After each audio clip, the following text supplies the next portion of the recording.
भय प्रभ शरणागति कृपा निध दयाल। एक अखर हर मन बसत नानक होत निहाल। एक अंकारा सतगुर तेह प्रसाद सच होए। वाहिगुरु जी की फतेह है बिघ्न बिनासन सोए। वाहिगुरु जी की फतेह है बिघ्न बिनासन सोए। सतनाम श्री वाहिगुरु साहिब जीओ। ਸਲੋਕ ਅਨਕਾਲੇ ਸਭ ਦਿਵਸ ਸਾਸ ਨੈ ਬੜਨ ਘਟਨ ਤਿਲ ਸਾਰ। ਜੀਵਨ ਲੋਰੈ ਭਰਮ ਮੋਹ ਨਾਨਕ ਤਿਉ ਗਵਾਰ। ਅਨਕਾਲੇ ਸਭ ਦਿਵਸ ਸਾਸ ਨਹਿ ਬੜਨ ਘਟਨ ਤਿਲ ਸਾਰ। ਜੀਵਨ ਲੋਰੈ ਭਰਮ ਮੋਹ ਨਾਨਕ ਤਿਉ ਗਵਾਰ। ਪੌੜੀ ਗੰਗਾ ਗ੍ਰਾਸੈ ਕਾਲ ਤੇ ਜੋ ਸਾਖਤ ਪ੍ਰਭ ਕੀਨ। ਅਣਕ ਜੋਨ ਜਨਮੈ ਮਰੈ ਆਤਮ ਰਾਮ ਨ ਚੀਨ। ਅਣਕ ਜੋਨ ਜਨਮੈ ਮਰੈ ਆਤਮ ਰਾਮ ਨ ਚੀਨ। ਵਾਹਿਗੁਰੂ ਜੀ ਕਾ ਖਾਲਸਾ ਵਾਹਿਗੁਰੂ ਜੀ ਕੀ ਫਤਿਹ। ਆਓ ਗੁਰੂ ਪਿਆਰੇ ਗੁਰੂ ਸਵਾਰੇ ਸਤਸੰਗੀ ਜਨੋ, ਰੋਜ਼ਾਨਾ ਦੀ ਤਰ੍ਹਾਂ ਪਾਤਸ਼ਾਹ ਜੀ ਕੀ ਅਪਾਰ ਕਿਰਪਾ ਬਖਸ਼ਿਸ਼ ਦਾ ਸਦਕਾ ਅੰਮ੍ਰਿਤ ਵੇਲੇ ਤੋਂ ਲੈ ਕਰਕੇ ਹੀ ਪਾਤਸ਼ਾਹ ਜੀ ਦੇ ਚਰਨਾਂ ਕਮਲਾਂ ਵਿਖੇ ਹਾਜ਼ਰੀਆਂ ਲਵਾ ਰਹੇ ਹੋ। ਆਪ ਜੀ ਅੰਮ੍ਰਿਤ ਵੇਲੇ ਦੇ ਨਿਤਨੇਮ ਉਪਰੰਤ ਪਵਿੱਤਰ ਆਸਾ ਜੀ ਕੀ ਵਾਰ ਕੇ ਸ਼ਬਦ ਕੀਰਤਨ ਸਰਵਣ ਕਰ ਰਹੇ ਸੀ। ਉਪਰੰਤ ਚੱਲ ਰਹੀ ਲੜੀਵਾਰ ਕਥਾ ਮੁਤਾਬਕ ਪਵਿੱਤਰ ਸ਼ਬਦ ਦਾ ਪਾਠ ਸਰਵਣ ਕੀਤਾ ਜੀ। ਆਓ ਮਨੋਬਿਰਤੀਆਂ ਗੁਰੂ ਚਰਨਾਂ ਨਾਲ ਜੋੜਦੇ ਹੋਏ ਗੁਰੂ ਚਰਨਾਂ ਵਿਖੇ ਲਵਾਈਏ ਹਾਜ਼ਰੀਆਂ। ਗੁਰੂ ਕਾ ਬਖਸ਼ਿਆ ਫਤਿਹ ਦਾ ਨਾਅਰਾ ਕਰੀਏ ਬੁਲੰਦ। ਉਪਰੰਤ ਬਾਣੀ ਦੀ ਵਿਚਾਰ ਨਾਲ ਜੁੜਨਾ ਕਰਾਂਗੇ। ਗੱਜ ਕੇ ਆਖੀਏ ਜੀ ਵਾਹਿਗੁਰੂ ਜੀ ਕਾ ਖਾਲਸਾ ਵਾਹਿਗੁਰੂ ਜੀ ਕੀ ਫਤਿਹ। ਸਤਨਾਮ ਸ੍ਰੀ ਵਾਹਿਗੁਰੂ ਸਾਹਿਬ ਜੀਓ।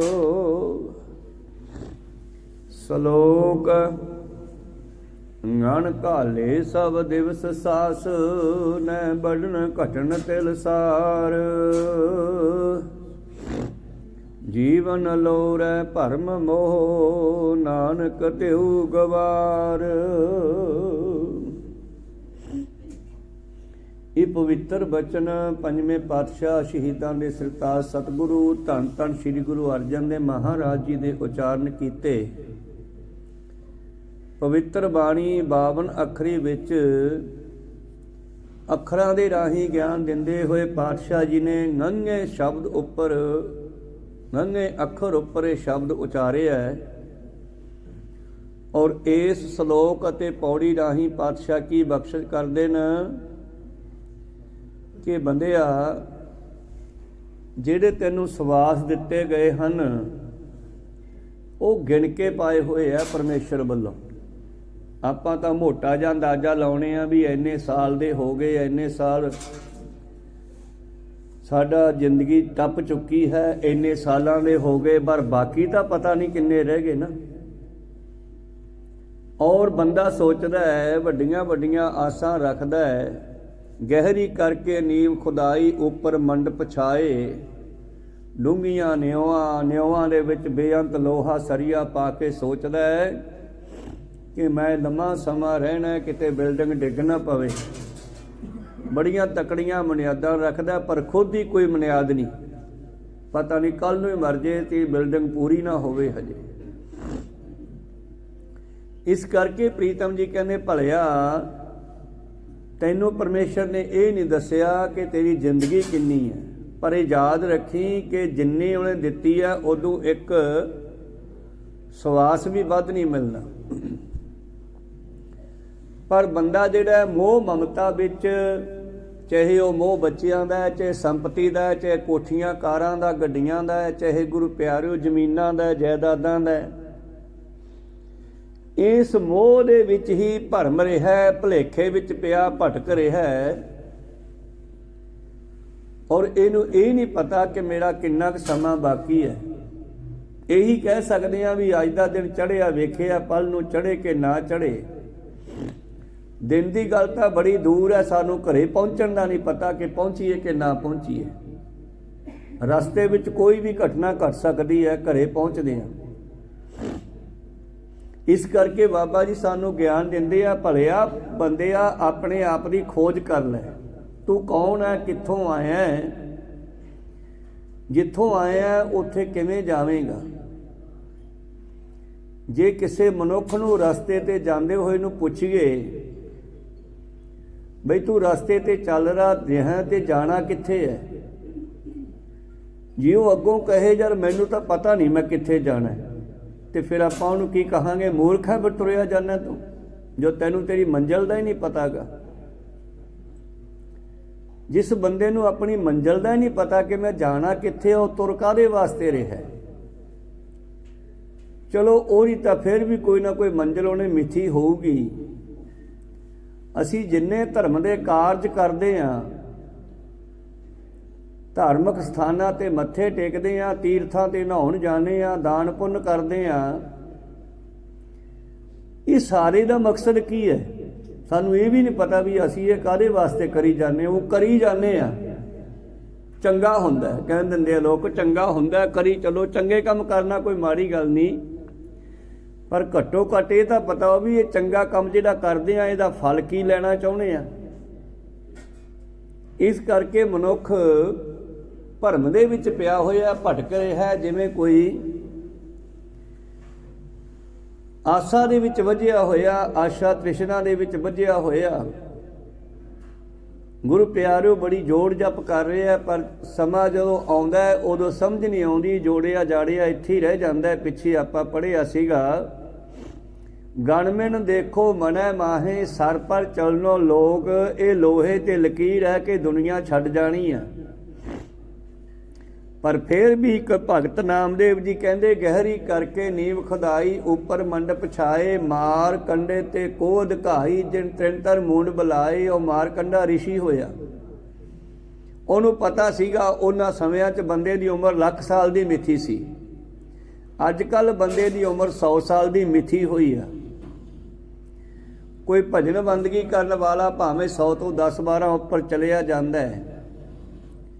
बाबा बुढ़ा जी 125 साल तक जी गए। इस तरह गुरु अमरदास महाराज जी 100 तो उपर सी, पर जिहड़ा परमेश्वर नाल नहीं जुड़िया होया वो तो 100 भी पूरी नहीं भोगदा, पहले तुर जाता है। और मार कंडे नूं पता कि लख साल की उम्र है। उन्हां दिनां दे विच सतयुग दे विच जदों ऋषि होया, पर फिर भी उन्हें वेख्या भी लख साल बाद भी तो मर ही जाना, फिर काहदे वास्ते जोड़ जप करनी आ। जिहड़ा समा उधर खराब करना, वो समय दे विच नाम ना जप लईए, परमेश्वर नाल जुड़ जाइए। मारकंडे ऋषि तो कौन वड्डी उम्र दा हो सकदा है? जिन त्रिणतर मूंड बुलाए, जिसने अपना समा सिर दे उत्ते खिप धर के, सिर नूं ढकण वास्ते खिप भाव घाह फूस, घाह फूस नूं प्रैस जा करके सिर ते रख लिया, धुप तो बचण वास्ते जां दरख्तां दी छावें बैठ के समा लंघा गया। ते ये मनुख जिहड़ा है, इहनूं ये नहीं पता कि मेरे सवास गिण के पाए हुए है ते मुक रहे न। बाबा नंद सिंह जी रूमी वाले, इन्हां दी गल करिए, बड़े भजन बंदगी वाले महापुरुष होए आ। इन्हां दे वड्डे संत हरनाम सिंह जी होए आ। ये साधुआं दा सुभाਅ हुंदा विचरदे रहना। जिवें गुरु नानक जी ने 4 उदासियां लाइयां, ਇਹਨਾਂ ਦੇ ਵਿਚਰਨ ਦਾ ਮਤਲਬ ਹੁੰਦਾ ਦੁਨੀਆ ਦਾ ਭਲਾ ਹੋ ਜੇ। ਕੋਈ ਰੱਬ ਦੇ ਬਾਰੇ ਸੁਨੇਹਾ ਦੇ ਦਈਏ ਰੱਬ ਦਾ, ਸਾਧ ਪਠਾਏ ਆਪ ਹਰ, ਕਿਉਂਕਿ ਸਾਧੂ ਰੱਬ ਨੇ ਭੇਜੇ ਹੁੰਦੇ ਆ, ਜਾ ਕੇ ਦੱਸੋ ਕਿ ਮੈਂ ਤੁਹਾਡੇ ਨਾਲ ਹੀ ਆ, ਮੈਂ ਤੁਹਾਨੂੰ ਦੇਖ ਰਿਹਾ। ਜਿਵੇਂ ਗੁਰਬਾਣੀ ਸਾਨੂੰ ਦੱਸ ਰਹੀ ਆ, ਇਹ ਗੁਰੂਆਂ ਦੇ ਬਚਨ ਸਾਡੇ ਕੋਲ ਹਨ ਅੱਜ ਲਿਖਤ ਰੂਪ ਦੇ ਵਿੱਚ, ਔਰ ਸਾਧੂ ਸਾਨੂੰ ਦੱਸਣ ਵਾਸਤੇ ਆਉਂਦੇ ਆ ਕਿ ਤੂੰ ਲੈਣ ਕੀ ਆਏ।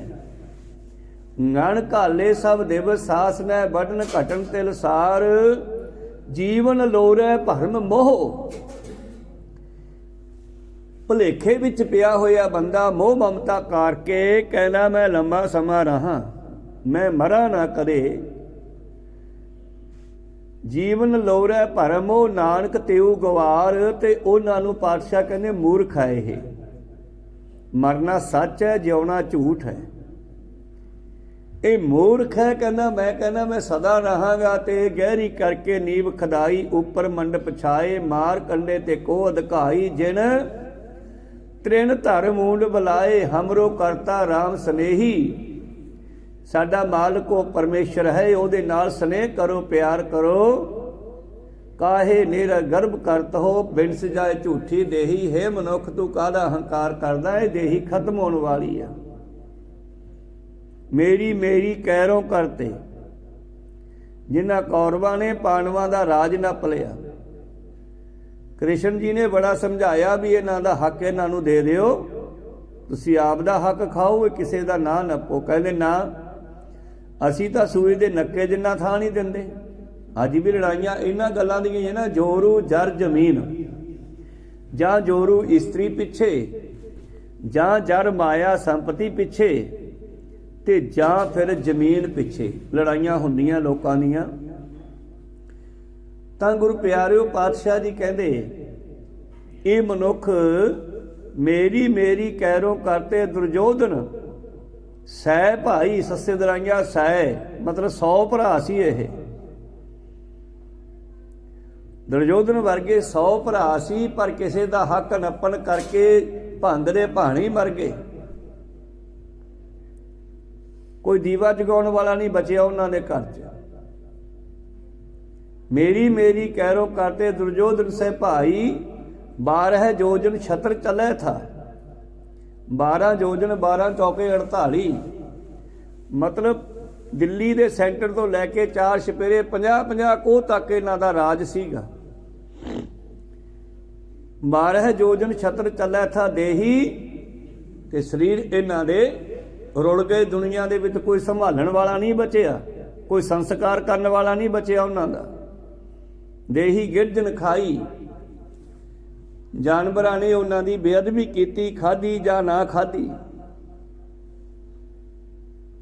ਇਸੇ ਤਰ੍ਹਾਂ ਰਾਵਣ ਦੀ ਗੱਲ ਕਰੀਏ ਕਿ ਸੋਨੇ ਦੀ ਲੰਕਾ ਸੀਗੀ, ਪਰ ਇੱਕ ਗਲਤੀ ਪਿੱਛੇ ਉਹਦਾ ਵੀ ਖਾਤਮਾ ਹੋ ਗਿਆ। ਇਸ ਕਰਕੇ ਭਲਿਆ ਤੈਨੂੰ ਇਹ ਸਵਾਸਾਂ ਦੀ ਪੂੰਜੀ ਗਿਣ ਕੇ ਦਿੱਤੀ ਆ, ਇਹਦੇ ਨਾਲ ਤੂੰ ਆਪਣੇ ਆਪੇ ਦੀ ਖੋਜ ਕਰਨੀ ਆ। ਪੌੜੀ ਨੰਗਾ ਨਰਾਸੈ ਕਾਲ ਤੇ, ਜੋ ਸਾਕਤ ਪ੍ਰਭ ਕੀਨ ਓਏ ਮੂਰਖਾ। ਮਨਮੁਖਾ ਜਿਹੜਾ ਤੈਨੂੰ ਬਣਾਇਆ ਨਾ, ਕਾਲ ਦੇ ਹਵਾਲੇ ਕੀਤਾ ਹੋਇਆ। ਇੱਕ ਦਿਨ ਕਾਲ ਨੇ ਖਾਣਾ ਹੈ। ਉਹ ਸਾਕਤ ਮਨਮੁਖਾ ਮੂਰਖਾ, ਤੈਨੂੰ ਪਰਮੇਸ਼ਰ ਨੇ ਬਣਾਇਆ ਤਾਂ ਹੈ, ਸਰੀਰ ਦਿੱਤਾ, ਪਰ ਇਹ ਸਰੀਰ ਕਾਲ ਦੀ ਬੁਰਕੀ ਹੈ। ਕਾਲ ਕੇ ਬਣਾਏ ਸਭ ਹੈ, ਕਾਲ ਹੀ ਚਵਾਏ ਹੈ। ਇਹ ਕਾਲ ਦੀ ਬੁਰਕੀ ਆ, ਉਹਨੇ ਖਾ ਜਾਣਾ ਹੈ। ਅਣਕ ਜੋਨ ਜਨਮੈ ਮਰੈ, ਟੇਢੀਆਂ ਜੂਨਾਂ ਵਿੱਚ ਤੂੰ ਭਟਕਦਾ ਰਹੇਗਾ। ਸਰੀਰ ਤੇਰੇ ਹੱਥੋਂ ਛੁੱਟ ਜਾਏਗਾ। ਭਾਵ ਆਪਾਂ ਨਹੀਂ ਮਰਦੇ, ਲੇਕਿਨ ਸਰੀਰ ਸਾਡੇ ਕੋਲੇ ਹਮੇਸ਼ਾ ਨਹੀਂ ਰਹਿਣਾ। ਆਪਾਂ ਟੇਢੀਆਂ ਜੂਨਾਂ ਵਿੱਚ ਪੈ ਜਾਵਾਂਗੇ। ਪਾਤਸ਼ਾਹ ਜੀ ਕਹਿੰਦੇ ਫਿਰ ਅਣਕ ਜੋਨ ਜਨਮੈ ਮਰੈ, ਆਤਮ ਰਾਮ ਨਾ ਚੀਨ। ਮਨੁੱਖਾ ਜਾਮੇ ਦੇ ਵਿੱਚ ਰਹਿੰਦਿਆਂ ਹੋਇਆਂ ਪਰਮੇਸ਼ਰ ਦੀ ਖੋਜ ਨਹੀਂ ਕੀਤੀ। ਤੋ ਗੱਲ ਕਰਦੇ ਸੀ ਸੰਤ ਬਾਬਾ ਨੰਦ ਸਿੰਘ ਜੀ ਦੀ। ਉਹ ਵੀ ਇਸੇ ਤਰ੍ਹਾਂ ਵਿਚਰਦੇ ਰਹੇ। ਜਦੋਂ ਕਿਸੇ ਇਲਾਕੇ ਵਿੱਚ ਜਾਣਾ, ਕਿਤੇ ਖੇਤਾਂ ਵਿੱਚ ਬਹਿ ਜਾਣਾ, ਭਜਨ ਬੰਦਗੀ ਕਰਨ ਵਾਸਤੇ ਨਗਰ ਨਿਵਾਸੀਆਂ ਨੂੰ ਪਤਾ ਲੱਗਣਾ, ਉਹਨਾਂ ਨੇ ਬੇਨਤੀ ਕਰਨੀ, ਮਹਾਰਾਜ ਤੁਹਾਡੇ ਵਾਸਤੇ ਇੱਥੇ ਕਮਰਾ ਪਾ ਦਈਏ। ਨਹੀਂ ਨਹੀਂ ਭਾਈ, ਕਮਰਾ ਨਹੀਂ ਪਾਉਣਾ ਸਾਡੇ ਲਈ। ਤਾਂ ਗੁਰੂ ਪਿਆਰਿਓ, ਲੋਕਾਂ ਨੇ ਫਿਰ ਵੀ ਝੌਂਪੜੀ ਜ਼ਰੂਰ ਬਣਾ ਦੇਣੀ, ਸਿਰ ਤੇ ਛਾਂ ਕਰ ਦੇਣੀ ਜਿੱਥੇ ਮਹਾਂਪੁਰਸ਼ਾਂ ਨੇ ਬੈਠਣਾ।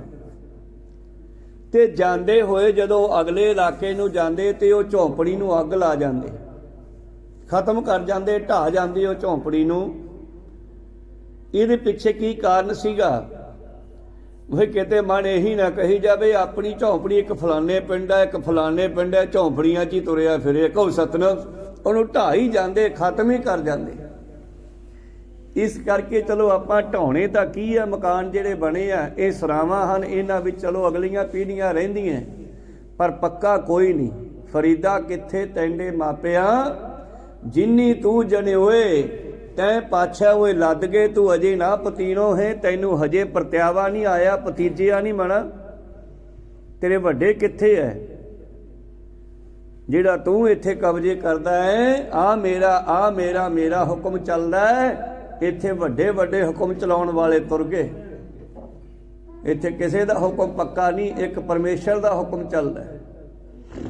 ਨਨ ਘਾਲੇ, ਨਨ ਦਾ ਅਰਥ ਗਿਣਤੀ ਵੀ ਹੈ, ਵੀ ਗਿਣ ਕੇ ਪਾਏ ਆ। ਗਣ ਦਾ ਅਰਥ ਕੰਨ ਵੀ ਹੈ, ਮਤਲਬ ਸਵਾਸ, ਪਰ ਸਵਾਸ ਅੱਗੇ ਲਿਖੇ ਇਸ ਕਰਕੇ ਇਹਦਾ ਅਰਥ ਕਰਾਂਗੇ ਗਿਣ ਕੇ। ਗਿਣ ਕੇ ਹੀ ਪਾਏ ਹਨ ਸਭ ਦਿਵਸ, ਸਾਰੇ ਦਿਨਾਂ ਦੇ ਸਾਸ। ਭਾਵ ਜੇ ਸਵਾਸ ਗਿਣੀਏ ਤਾਂ ਗਿਣਤੀ ਤੋਂ ਟੱਪ ਜਾਣੀ ਆ, ਅਸੰਖਾਂ ਹੀ ਆ, ਕਿਉਂਕਿ 24,000 ਇੱਕ ਦਿਨ ਰਾਤ ਦਾ, 24 ਘੰਟਿਆਂ ਦਾ 24,000 ਸਵਾਸ ਹੈ। ਇਹਦੀ ਗਿਣਤੀ ਕਰੀਏ ਤਾਂ ਲੋਟ ਨਹੀਂ ਆਉਣੀ। ਚਲੋ ਦਿਨਾਂ ਦੀ ਗਿਣਤੀ ਕਰ ਲੈਂਦੇ ਆ। ਪਾਤਸ਼ਾਹ ਕਹਿੰਦੇ ਜਿਹੜੇ ਦਿਨ ਤੈਨੂੰ ਮਿਲੇ ਆ, ਇਹਨਾਂ ਦਿਨਾਂ ਵਿੱਚ ਲੈਣ ਵਾਲੇ ਸਵਾਸ ਤੈਨੂੰ ਗਿਣ ਕੇ ਦਿੱਤੇ ਹੋਏ ਆ, ਇਹਨਾਂ ਨੇ ਇੱਕ ਦਿਨ ਮੁੱਕ ਜਾਣਾ ਹੈ। ਨੈ ਵੱਢਣ ਘਟਣ ਤਿਲਸਾਰ, ਤੇ ਜਦੋਂ ਇਹ ਮੁੱਕ ਗਏ ਤੇ ਤੈਨੂੰ ਉਦੋਂ ਫਿਰ ਇੱਕ ਵੀ ਸਵਾਸ ਹੋਰ ਨਹੀਂ ਮਿਲਣਾ। ਪਰਮੇਸ਼ਰ ਨੇ ਤੈਨੂੰ ਇਹ ਨਹੀਂ ਕਹਿਣਾ ਵੀ ਲੈ ਤੂੰ 10 ਸਵਾਸ ਹੋਰ ਲੈ ਲਾ, ਨਹੀਂ। ਖੁਦ ਗੁਰੂ ਨਾਨਕ ਜੀ ਦੇ ਸਾਹਮਣੇ ਭਾਈ ਮਰਦਾਨਾ ਜੀ ਬੈਠੇ ਆ, ਜਿਹੜੇ ਬਹੁਤ ਪਿਆਰੇ ਮਿੱਤਰ ਆ। ਔਰ ਜਦੋਂ ਆਖਰੀ ਸਮਾਂ ਉਹਨਾਂ ਦਾ ਵੀ ਆਇਆ ਤੇ ਪਾਤਸ਼ਾਹ ਜੀ ਕਹਿੰਦੇ ਲੈ ਵੀ ਮਰਦਾਨਿਆ ਤੇਰਾ ਸਮਾਂ ਸਮਾਪਤ ਹੈ, ਹੁਣ ਤੋਂ ਜੋ ਖਾਣਾ ਖਾ ਲੈ, ਜੋ ਗੱਲ ਕਰਨੀ ਆ ਕਰ ਲੈ, ਪਰ ਸਰੀਰ ਛੱਡਣ ਵੇਲੇ ਕੋਈ ਫੁਰਨਾ ਨਾ ਚੱਕ ਲਈ। ਤਾਂ ਖੁਰਮੇ ਸ਼ਹਿਰ ਦੇ ਵਿੱਚ ਪਹੁੰਚੇ ਸੀਗੇ ਤੇ ਸ਼ਹਿਰ ਦੇ ਵਿੱਚੋਂ ਉਹਨੂੰ ਪ੍ਰਸ਼ਾਦਾ ਪਾਣੀ ਛਕਾਇਆ, ਕਿਉਂਕਿ ਮਰਨ ਲੱਗਿਆ ਬੰਦਾ ਕੋਈ ਨਾ ਕੋਈ ਫੁਰਨਾ ਚੱਕਦਾ ਹੈ, ਤੇ ਉਹ ਫੁਰਨਾ ਕਿਸੇ ਨਾ ਕਿਸੇ ਭੁੱਖ ਦਾ ਹੀ ਹੁੰਦਾ ਹੈ। ਭਾਈ ਮਰਦਾਨੇ ਨੂੰ ਤਾਂ ਕੋਈ ਭੁੱਖ ਨਹੀਂ। ਇੱਕ ਤਾਂ ਉਹਨੂੰ ਬੱਚਿਆਂ ਦਾ ਮੋਹ ਜਾਗ ਪਿਆ ਸੀ, ਕਹਿੰਦਾ ਮਾਰੇ ਘਰੇ ਕਦੋਂ ਚੱਲਾਂਗੇ। ਬਾਬਾ ਜੀ ਕਹਿੰਦੇ ਮਰਦਾਨਿਆ ਕਹੇ ਤਾਂ ਤੈਨੂੰ ਹੁਣੇ ਪਹੁੰਚਾ ਦਈਏ, ਤੈਨੂੰ ਘਰ ਬੜਾ ਯਾਦ ਆਉਂਦਾ ਹੈ। ਫਿਰ ਮਰਦਾਨੇ ਨੇ ਵੇਖਿਆ ਕਿ ਬਾਬਾ ਜੀ ਗੁੱਸੇ 'ਚ ਬੋਲਦੇ ਨੇ, ਕਹਿੰਦਾ ਨਾ ਨਾ ਮਹਾਰਾਜ ਮੈਂ ਤਾਂ ਵੈਸੇ ਹੀ ਪੁੱਛਿਆ, ਮੈਂ ਤਾਂ ਤੁਹਾਡੇ ਨਾਲ ਹੀ ਜਾਊਂਗਾ। ਬਾਬਾ ਜੀ ਕਹਿੰਦੇ ਨਹੀਂ ਮਰਦਾਨਿਆ ਤੂੰ ਮੈਥੋਂ ਪਹਿਲਾਂ ਹੀ ਜਾਏਗਾ, ਤੇ ਨਾਲੇ ਉਸ ਘਰ ਦੀ ਗੱਲ ਛੱਡ ਹੁਣ ਤਲਵੰਡੀ ਵਾਲੇ ਦੀ, ਹੁਣ ਅਗਲੇ ਘਰ ਦਾ ਖਿਆਲ ਕਰ। ਅਗਲੇ ਘਰ ਦਾ ਮਤਲਬ ਤੇਰੇ ਦਿਨ ਥੋੜੇ ਰਹਿ ਗਏ, ਸਰੀਰ ਛੱਡਣਾ ਹੈ। ਅੱਛਾ ਮਹਾਰਾਜ ਕਿੰਨੇ ਦਿਨ ਰਹਿ ਗਏ? ਕਹਿੰਦੇ 5 ਦਿਨ ਤੇ 3 ਪਹਿਰ। ਅੱਜ ਤੋਂ 5 ਦਿਨਾਂ ਦੇ ਬਾਅਦ 5ਵੇਂ ਦਿਨ ਦੇ 3ਜੇ ਪਹਿਰ, ਪਿਛਲੇ ਪਹਿਰ ਤੂੰ ਸਰੀਰ ਤਿਆਗ ਦੇਣਾ। ਹੁਣ ਮਰਦਾਨਾ ਵੀ ਅਕਸਰ ਬ੍ਰਹਮ ਗਿਆਨ ਨੂੰ ਪ੍ਰਾਪਤ ਹੋ ਚੁੱਕਿਆ, ਗੁਰੂ ਨਾਨਕ ਜੀ ਦੀ ਸੰਗਤ ਕੀਤੀ ਹੈ। ਉਹਦਾ ਪਹਿਲਾਂ ਤਾਂ ਬੱਚਿਆਂ ਦਾ ਮੋਹ ਚੱਕਤਾ, ਬਈ ਤੂੰ ਹੁਣ ਘਰ ਦਾ ਖਿਆਲ ਤਾਂ ਛੱਡ ਦੇ, ਘਰੇ ਨਹੀਂ ਪਹੁੰਚਦਾ ਹੁਣ ਤੂੰ, ਤੇ ਨਾ ਹੀ ਉਸ ਘਰ ਦਾ ਖਿਆਲ ਰੱਖ, ਹੁਣ ਤੈਨੂੰ ਅਗਲੇ ਘਰ ਭੇਜਾਂਗੇ। ਕਹਿੰਦਾ ਇਕੱਠੇ ਚੱਲਾਂਗੇ। ਬਾਬਾ ਜੀ ਕਹਿੰਦੇ ਨਹੀਂ ਇਕੱਠੇ ਨਹੀਂ ਜਾਂਦੇ, ਤੂੰ ਪਹਿਲਾਂ ਜਾਏਗਾ, ਮੈਂ ਮਗਰੋਂ ਆਊਂਗਾ। ਅੱਛਾ ਮਹਾਰਾਜ ਚੱਲ ਤੇਰੀ ਜਿਹੜੀ ਕਲਰੀ ਹੈ, ਜਿੱਥੇ ਜਾ ਕੇ ਤੂੰ ਸਰੀਰ ਤਿਆਗਣਾ ਹੈ, ਉੱਥੇ ਲੈ ਚੱਲਾਂ ਤੈਨੂੰ। ਫਿਰ ਖੁਰਮੇ ਸ਼ਹਿਰ ਆ ਗਏ, ਬਾਜ਼ਾਰ ਚਲੇ ਗਏ। ਬਾਜ਼ਾਰ ਚੋਂ ਕਹਿੰਦੇ ਮਰਦਾਨਿਆ ਭੁੱਖ ਲੱਗੀ ਹੈ ਤੇ ਜੋ ਖਾਣਾ ਖਾ ਲਾ, ਸਰੀਰ ਤਿਆਗਣ ਵੇਲੇ ਨਾ ਕਹਿਦੀ ਕਿ ਭੁੱਖ ਲੱਗੀ ਹੈ। ਭੁੱਖਿਆਂ ਭੁੱਖ ਨਾ ਉਤਰੀ, ਤੇ ਭੁੱਖ ਕੱਲੇ ਪ੍ਰਸ਼ਾਦਿਆਂ ਦੀ ਨਹੀਂ ਹੁੰਦੀ। ਆ ਕਿੰਨੇ ਮੰਤਰੀਆਂ ਸੰਤਰੀਆਂ ਨੇ ਕੋਠੇ ਭਰੇ ਆ, ਮਾਇਆ ਦੀ ਭੁੱਖ ਵੀ ਨਹੀਂ ਮੁੱਕਦੀ ਬੰਦੇ ਦੀ। ਭੁੱਖਿਆਂ ਭੁੱਖ ਨਾ ਉਤਰੀ, ਜੇ ਬੰਨਾ ਪੁਰੀਆਂ ਭਾਰ, ਸਹਿ ਸਿਆਣਪਾ ਲੱਖ ਹੋਏ ਤਾਂ ਇੱਕ ਨ ਚੱਲੇ ਨਾ। ਇਸ ਕਰਕੇ ਮਰਦਾਨੇ ਨੇ ਪਰਿਵਾਰ ਨੂੰ ਮਿਲਣ ਦੀ ਭੁੱਖ ਵੀ ਖਤਮ ਕਰਤੀ, ਸੰਸਾਰੀ ਭੁੱਖ ਵੀ ਖਤਮ ਕਰਤੀ, ਰੋਟੀ ਦੀ ਭੁੱਖ ਵੀ ਖੁਰਮੇ ਸ਼ਹਿਰ ਚੋਂ ਭੋਜਨ ਛਕਾ ਕੇ ਖਤਮ ਕਰਤੀ। ਫਿਰ ਮਰਦਾਨੇ ਨੂੰ ਲੈ ਕੇ ਸ਼ਹਿਰੋਂ ਬਾਹਰ ਆ ਗਏ ਤੇ ਫਿਰ ਉੱਥੇ ਗੱਲ ਚੱਲਦੀ ਆ ਬਈ ਮਰਦਾਨਿਆ, ਇਹ ਜੰਗਲ ਦੇ ਵਿੱਚ ਤੂੰ ਸਰੀਰ ਤਿਆਗਣਾ ਹੈ ਤੇ ਮਹਾਰਾਜ ਤੁਸੀਂ ਤਾਂ ਮੇਰੇ ਕੋਲੇ ਹੋਵੋਗੇ ਉਸ ਵੇਲੇ। ਹਾਂ, ਮੈਂ ਤੇਰੇ ਕੋਲ ਰਹੂੰਗਾ, ਤੈਨੂੰ ਸੰਭਾਲ ਕੇ ਤੋਰ ਕੇ ਫੇਰ ਹੀ ਗਾਹਾਂ ਜਾਵਾਂਗੇ। ਤਾਂ ਫਿਰ ਭਾਈ ਮਰਦਾਨਾ ਜੀ ਨੂੰ ਲੈ ਕੇ ਖੇਤਾਂ ਵਿੱਚ ਜੰਗਲਾਂ ਵਿੱਚ ਜਾ ਬੈਠੇ। ਭਾਈ ਬਾਲਾ ਜੀ ਨੂੰ ਕਹਿੰਦੇ, ਬਾਲਿਆ ਹਾਂ ਮਹਾਰਾਜ, ਇਹਦੇ ਸਵਾਸ ਗਿਣ ਬਾਕੀ ਕਿੰਨੇ ਰਹਿ ਗਏ। ਔਰ ਸਤਿਗੁਰਾਂ ਦੇ ਸਾਹਮਣੇ ਮਰਦਾਨਾ ਬੈਠਾ, ਧਿਆਨ ਲਾ ਕੇ ਸਤਿਗੁਰਾਂ ਦੇ ਵੱਲ ਨਿਗਾਹ, ਉਸ ਦੀ ਅੱਖਾਂ ਖੁੱਲੀਆਂ। ਬਾਬਾ ਜੀ ਕਹਿੰਦੇ, ਮਰਦਾਨਿਆ ਕੀ ਹਾਲ ਹੈ? ਕਹਿੰਦੇ ਜੀ ਹਾਲ ਹੈ ਇਉਂ ਲੱਗਦਾ ਜਿਵੇਂ ਨਾਭੀ ਵਿੱਚੋਂ ਖੁੱਲ੍ਹ ਗਈ ਹੁੰਦੀ ਆ।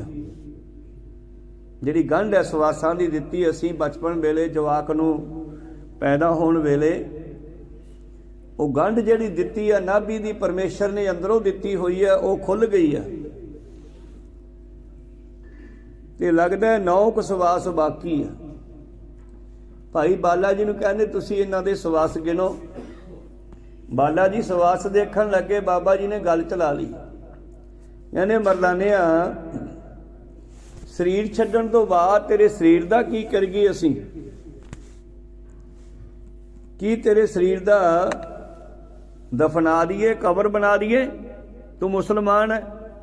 ਕਿਉਂਕਿ ਕੋਈ ਮਨ 'ਚ ਇੱਛਾ ਨਾ ਰਹਿ ਜੇ। ਪਾਤਸ਼ਾਹ ਦਾ ਐਸਾ ਸੁਭਾਅ, ਕਿਉਂਕਿ ਇੱਛਾ ਹੀ ਸਾਨੂੰ ਅਗਲੇ ਜਨਮ 'ਚ ਲੈ ਕੇ ਜਾਂਦੀ ਹੈ। ਕਹਿੰਦੇ ਤੇਰੀ ਕਬਰ ਬਣਾ ਦਈਏ। ਕਹਿੰਦੇ ਵਾਹ ਮਹਾਰਾਜ, ਆਹ ਕਬਰ 'ਚੋਂ ਮਸਾਂ ਕੱਢਿਆ, ਹੁਣ ਦੂਜੀ 'ਚ ਫਸਾ ਦਿਓ। ਮੈਂ ਕੋਈ ਮੁਸਲਮਾਨ ਨਹੀਂ, ਮੈਂ ਤਾਂ ਤੁਹਾਡਾ ਸਿੱਖ ਹਾਂ। ਠੀਕ ਹੈ, ਮੁਸਲਮਾਨਾਂ 'ਚ ਪੈਦਾ ਹੋਇਆ, ਪਰ ਮੈਂ ਤਾਂ ਤੁਹਾਨੂੰ ਆਪਣਾ ਸਭ ਕੁਝ ਮੰਨਿਆ। ਮਹਾਰਾਜ, ਮੇਰੀ ਕਬਰ ਬਣਾਉਣ ਦੀ ਲੋੜ ਨਹੀਂ, ਮੇਰੀ ਮੜੀ ਬਣਾਉਣ ਦੀ ਲੋੜ ਨਹੀਂ। ਹੁਣ ਤੁਸੀਂ ਇਹਦੇ 'ਚੋਂ ਕੱਢਿਆ, ਫਿਰ ਉਹ 'ਚ ਫਸ ਜਾਊਗਾ। ਬਾਕੀ ਆਈ ਭਾਵਨਾ ਤਾਂ ਰਹਿ ਜਾਂਦੀ ਹੈ ਨਾ। ਕਈ ਭਜਨ ਬੰਦਗੀ ਕਰਨ ਵਾਲੇ ਸਾਧੂ ਜਿਹੜੇ ਹੁੰਦੇ ਆ, ਉਹ ਜਿੱਥੇ ਜ਼ਿਆਦਾ ਲੰਮਾ ਸਮਾਂ ਰਹਿੰਦੇ ਆ, ਉਸ ਧਰਤੀ ਨਾਲ ਮੋਹ ਪੈ ਜਾਂਦਾ ਹੈ। ਜਦੋਂ ਸਰੀਰ ਛੱਡ ਦਿੰਦੇ ਆ, ਲੋਕ ਉਹਨਾਂ ਦੀ ਉੱਥੇ ਨਿਸ਼ਾਨੀ ਬਣਾ ਲੈਂਦੇ ਆ, ਔਰ ਲੋਕਾਂ ਦੀਆਂ ਉੱਥੇ ਅਰਦਾਸਾਂ ਪੂਰੀਆਂ ਹੋਣ ਲੱਗ ਜਾਂਦੀਆਂ। ਭਾਵ ਉਹ ਰੂਹਾਂ ਜਿਹੜੀਆਂ ਉੱਥੇ ਰਹਿੰਦੀਆਂ ਹਨ, ਉਹਨਾਂ ਦਾ ਸੰਸਾਰ ਨਾਲ ਵੀ ਪਿਆਰ ਹੁੰਦਾ ਹੈ, ਨਾਮ ਨਾਲ ਵੀ ਹੁੰਦਾ ਹੈ, ਉਹ ਜਗ੍ਹਾ ਨਾਲ ਵੀ ਹੋ ਜਾਂਦਾ ਹੈ। ਫਿਰ ਜਿਹੜੇ ਲੋਕ ਉਹ ਜਗ੍ਹਾ ਤੇ ਜਾ ਕੇ ਅਰਦਾਸਾਂ ਬੇਨਤੀਆਂ ਕਰਦੇ ਆ, ਉਹਨਾਂ ਦੇ ਕਾਰਜ ਉਹ ਰੂਹਾਂ ਕਰੀ ਜਾਂਦੀਆਂ, ਉਹਨਾਂ ਦਾ ਨਾਮ ਚੱਲਦਾ। ਮਰਨ ਤੋਂ ਬਾਅਦ ਵੀ ਉਹ ਰੂਹਾਂ ਫਿਰ ਉੱਥੇ ਹੀ ਰਹਿ ਜਾਂਦੀਆਂ। ਤਾਂ ਇਸੇ ਤਰ੍ਹਾਂ ਹੀ ਭਾਈ ਮਰਦਾਨਾ ਜੀ ਨੂੰ ਕਹਿੰਦੇ ਤੇਰੀ ਕਬਰ ਬਣਾ ਦਈਏ। ਕਹਿੰਦੇ ਰਹਿਣ ਦਿਓ ਮਹਾਰਾਜ, ਕਬਰ ਬਣਾਉਣ ਦੀ ਲੋੜ ਨਹੀਂ। ਮੇਰੀ ਆਖਰੀ ਇੱਛਾ ਇਹੀ ਹੈ ਕਿ ਜਦੋਂ ਮੈਂ ਸਰੀਰ ਤਿਆਗ ਦੇਵਾਂ, ਤੁਸੀਂ ਇਸ ਦਾ ਸੰਸਕਾਰ ਕਰ ਦਿਓ ਚੁੱਪ ਕਰਕੇ। ਕਹਿੰਦੇ ਠੀਕ ਹੈ ਮਰਦਾਨਿਆ, ਤੇਰੇ ਮਨ 'ਚ ਇੱਛਾ ਨਾ ਰਹਿ ਜੇ, ਮੈਂ ਤਾਂ ਪੁੱਛਿਆ ਸੀਗਾ। ਨਹੀਂ ਮਹਾਰਾਜ ਨਹੀਂ, ਮੈਨੂੰ ਕਬਰ ਮੜੀ ਦੀ ਲੋੜ ਨਹੀਂ ਹੈ। ਤਾਂ ਭਾਈ ਮਰਦਾਨਾ ਜੀ ਦੇ 9 ਸਵਾਸ ਪੂਰੇ ਹੋਏ। ਭਾਈ ਬਾਲਾ ਜੀ ਕਹਿੰਦੇ ਮਹਾਰਾਜ, ਨਬਜ਼ਾਂ ਖੜ ਗਈਆਂ, ਦਿਲ ਦੀ ਧੜਕਣ ਵੀ ਬੰਦ ਹੋ ਗਈ, ਸਵਾਸ ਰੁਕ ਗਏ। ਭਾਈ ਮਰਦਾਨਾ ਜੀ ਦਾ ਸਰੀਰ ਸਤਿਗੁਰਾਂ ਦੇ ਚਰਨਾਂ ਤੇ ਡਿੱਗਿਆ ਮੂਹਰ ਨੂੰ, ਉਹਦਾ ਸਿਰ ਪਾਤਸ਼ਾਹ ਜੀ ਦੀ ਝੋਲੀ 'ਚ ਆ ਗਿਆ। ਪਾਤਸ਼ਾਹ ਜੀ ਨੇ ਉਸ ਦੇ ਸਿਰ ਨੂੰ ਸੰਭਾਲਿਆ, ਲੰਬਾ ਪਾਤਾ ਸਰੀਰ ਨੂੰ। ਫਿਰ ਕਹਿੰਦੇ ਚੱਲ ਬਾਲਿਆ, ਹੁਣ ਲੱਕੜਾਂ ਇਕੱਠੀਆਂ ਕਰ, ਆਪਾਂ ਇਹਦੇ ਸਰੀਰ ਦੀ ਸੰਭਾਲ ਕਰ ਦਈਏ। ਔਰ ਲੱਕੜਾਂ ਇਕੱਠੀਆਂ ਕੀਤੀਆਂ, ਸਰੀਰ ਦਾ ਸੰਸਕਾਰ ਕੀਤਾ। ਫਿਰ ਅਕਸਰ ਪਰਿਵਾਰ ਨੇ ਪੁੱਛਣਾ ਵੀ ਸਾਡਾ ਬੰਦਾ ਕਿੱਥੇ ਆ। ਤਾਂ ਉਸੇ ਵੇਲੇ ਫਿਰ ਬਾਬਾ ਨਾਨਕ ਜੀ ਲੈ ਕੇ ਭਾਈ ਬਾਲੇ ਨੂੰ ਗਏ ਤਲਵੰਡੀ, ਔਰ ਤਲਵੰਡੀਓਂ ਜਾ ਕੇ ਮਰਦਾਨੇ ਦੇ ਪੁੱਤਰ ਸ਼ਹਿਜ਼ਾਦੇ ਨੂੰ ਬੁਲਾਇਆ, ਔਰ ਉਹਨੂੰ ਦੱਸਿਆ ਮਿੱਤਰਾ, ਤੇਰਾ ਪਿਤਾ ਜਿਹੜਾ ਉਹ ਸਰੀਰ ਤਿਆਗ ਗਿਆ ਖੁਰਮੇ ਸ਼ਹਿਰ ਦੇ ਵਿੱਚ, ਆਖਰੀ ਸਵਾਸ ਲਏ ਆ ਉਹਨੇ, ਚੱਲ ਤੈਨੂੰ ਉਹ ਜਗ੍ਹਾ ਦਿਖਾਈਏ। ਸ਼ਹਿਜ਼ਾਦੇ ਨੂੰ ਨਾਲ ਲੈ ਕੇ ਖੁਰਮੇ ਜਾਂਦੇ ਆ, ਔਰ ਖੁਰਮੇ ਉਹ ਜਗ੍ਹਾ ਵਿਖਾਉਂਦੇ ਆ। ਤੇ ਫਿਰ ਪਾਤਸ਼ਾਹ ਕਹਿੰਦੇ ਆਪਣਾ ਸ਼ਹਿਜ਼ਾਦਿਆ ਤੂੰ ਇੱਥੇ ਟਿਕ, ਉਸ ਨੂੰ ਮੰਜੀ ਵੀ ਦਿੱਤੀ ਜਾਂਦੀ ਹੈ ਸਿੱਖੀ ਦੇ ਪ੍ਰਚਾਰ ਵਾਸਤੇ। ਔਰ ਨਾਲ ਬਚਨ ਕਰਦੇ ਆ ਤੇਰੀ ਅੰਸ ਵੰਸ ਬਹੁਤ ਵਧੇਗੀ, ਤੂੰ ਆਪਣੇ ਪਰਿਵਾਰ ਨੂੰ ਲਿਆ ਕੇ ਇੱਥੇ ਵਸਾ ਲਾ, ਤੇਰੀ ਇੱਥੇ ਪੂਜਾ ਹੋਵੇਗੀ, ਲੋਕ ਤੈਨੂੰ ਮੰਨਣਗੇ। ਸਾਡਾ ਮਰਦਾਨਾ ਮਿੱਤਰ ਹੈ, ਇਹ ਜਗ੍ਹਾ ਤੇ ਬੈਠ ਤੂੰ ਔਰ ਲੋਕ ਤੇਰਾ ਸਤਿਕਾਰ ਕਰਨਗੇ। ਇੱਥੇ ਸਤਨਾਮ ਦਾ ਪ੍ਰਚਾਰ ਕਰ, ਬੈਠ ਕੇ ਕੀਰਤਨ ਕਰ। ਫਿਰ ਉਹ ਜੈਜਾਦਾ ਜਾ ਕੇ ਆਪਣੇ ਪਰਿਵਾਰ ਨੂੰ ਵੀ ਉੱਥੇ ਲਿਜਾ ਕੇ ਵਸਾ ਦਿੰਦਾ ਹੈ ਔਰ ਉੱਥੇ ਫਿਰ ਰਹਿੰਦਾ। ਫਿਰ ਅੱਗੇ ਚੱਲ ਕੇ ਮਰਦਾਨੇ ਦੀ ਵੰਸ਼ ਵਿੱਚੋਂ ਹੀ ਦੂਜੇ ਪਾਤਸ਼ਾਹ ਦੇ ਨਾਲ ਵੀ ਕੀਰਤਨ ਵਾਲੇ ਆਉਂਦੇ ਆ, ਤੀਜੇ ਪਾਤਸ਼ਾਹ ਨਾਲ ਵੀ ਆਉਂਦੇ ਆ, ਪੰਜਵੇਂ ਪਾਤਸ਼ਾਹ ਨਾਲ ਵੀ ਆਉਂਦੇ ਆ, ਚੌਥੇ ਪਾਤਸ਼ਾਹ ਨਾਲ ਵੀ ਆਉਂਦੇ ਆ।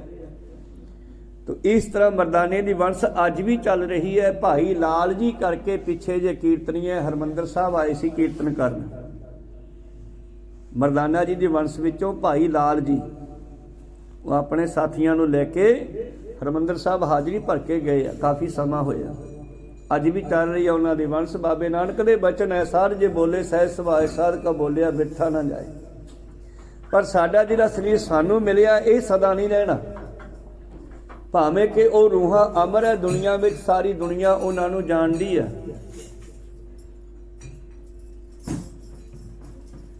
ਤਾਂ ਗੁਰੂ ਪਿਆਰਿਓ, ਧੰਨ ਗੁਰੂ ਨਾਨਕ ਦੇਵ ਮਹਾਰਾਜ ਜੀ ਭਾਈ ਸ਼ਹਿਜ਼ਾਦੇ ਨੂੰ ਉੱਥੇ ਵਸਾ ਕੇ ਫਿਰ ਅਗਲੀ ਯਾਤਰਾ ਤੇ ਚਲੇ ਜਾਂਦੇ ਆ।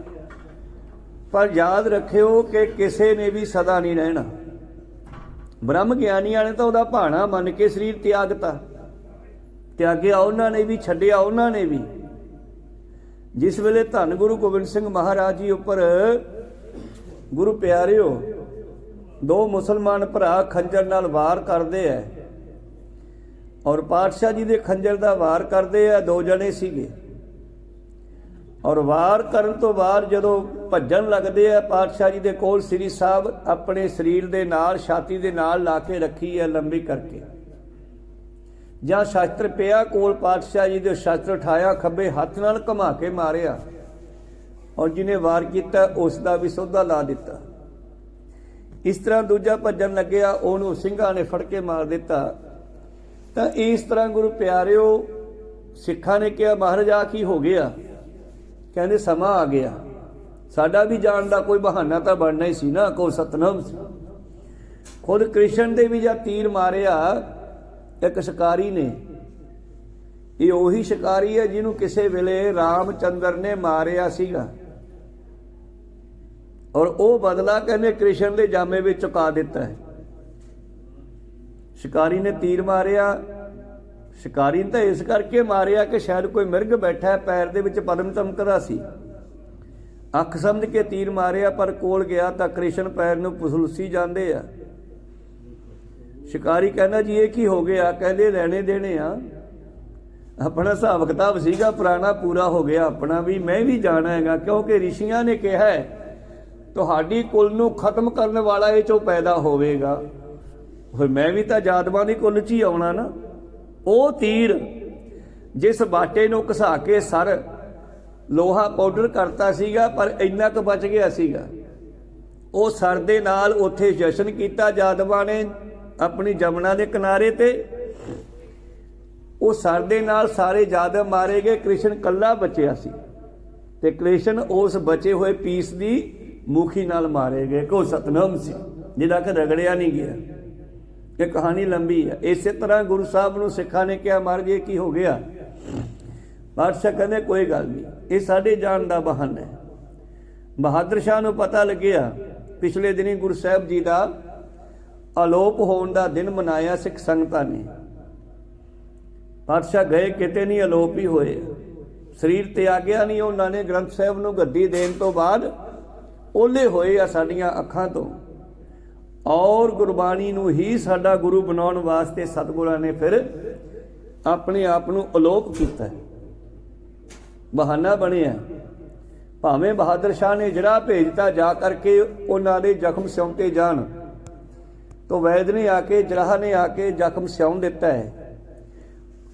कुछ दिन चले समा लग्या, सिखा ने पूछया महाराज ये की बहाना है? कहते साडे जान का बहाना है महाराज।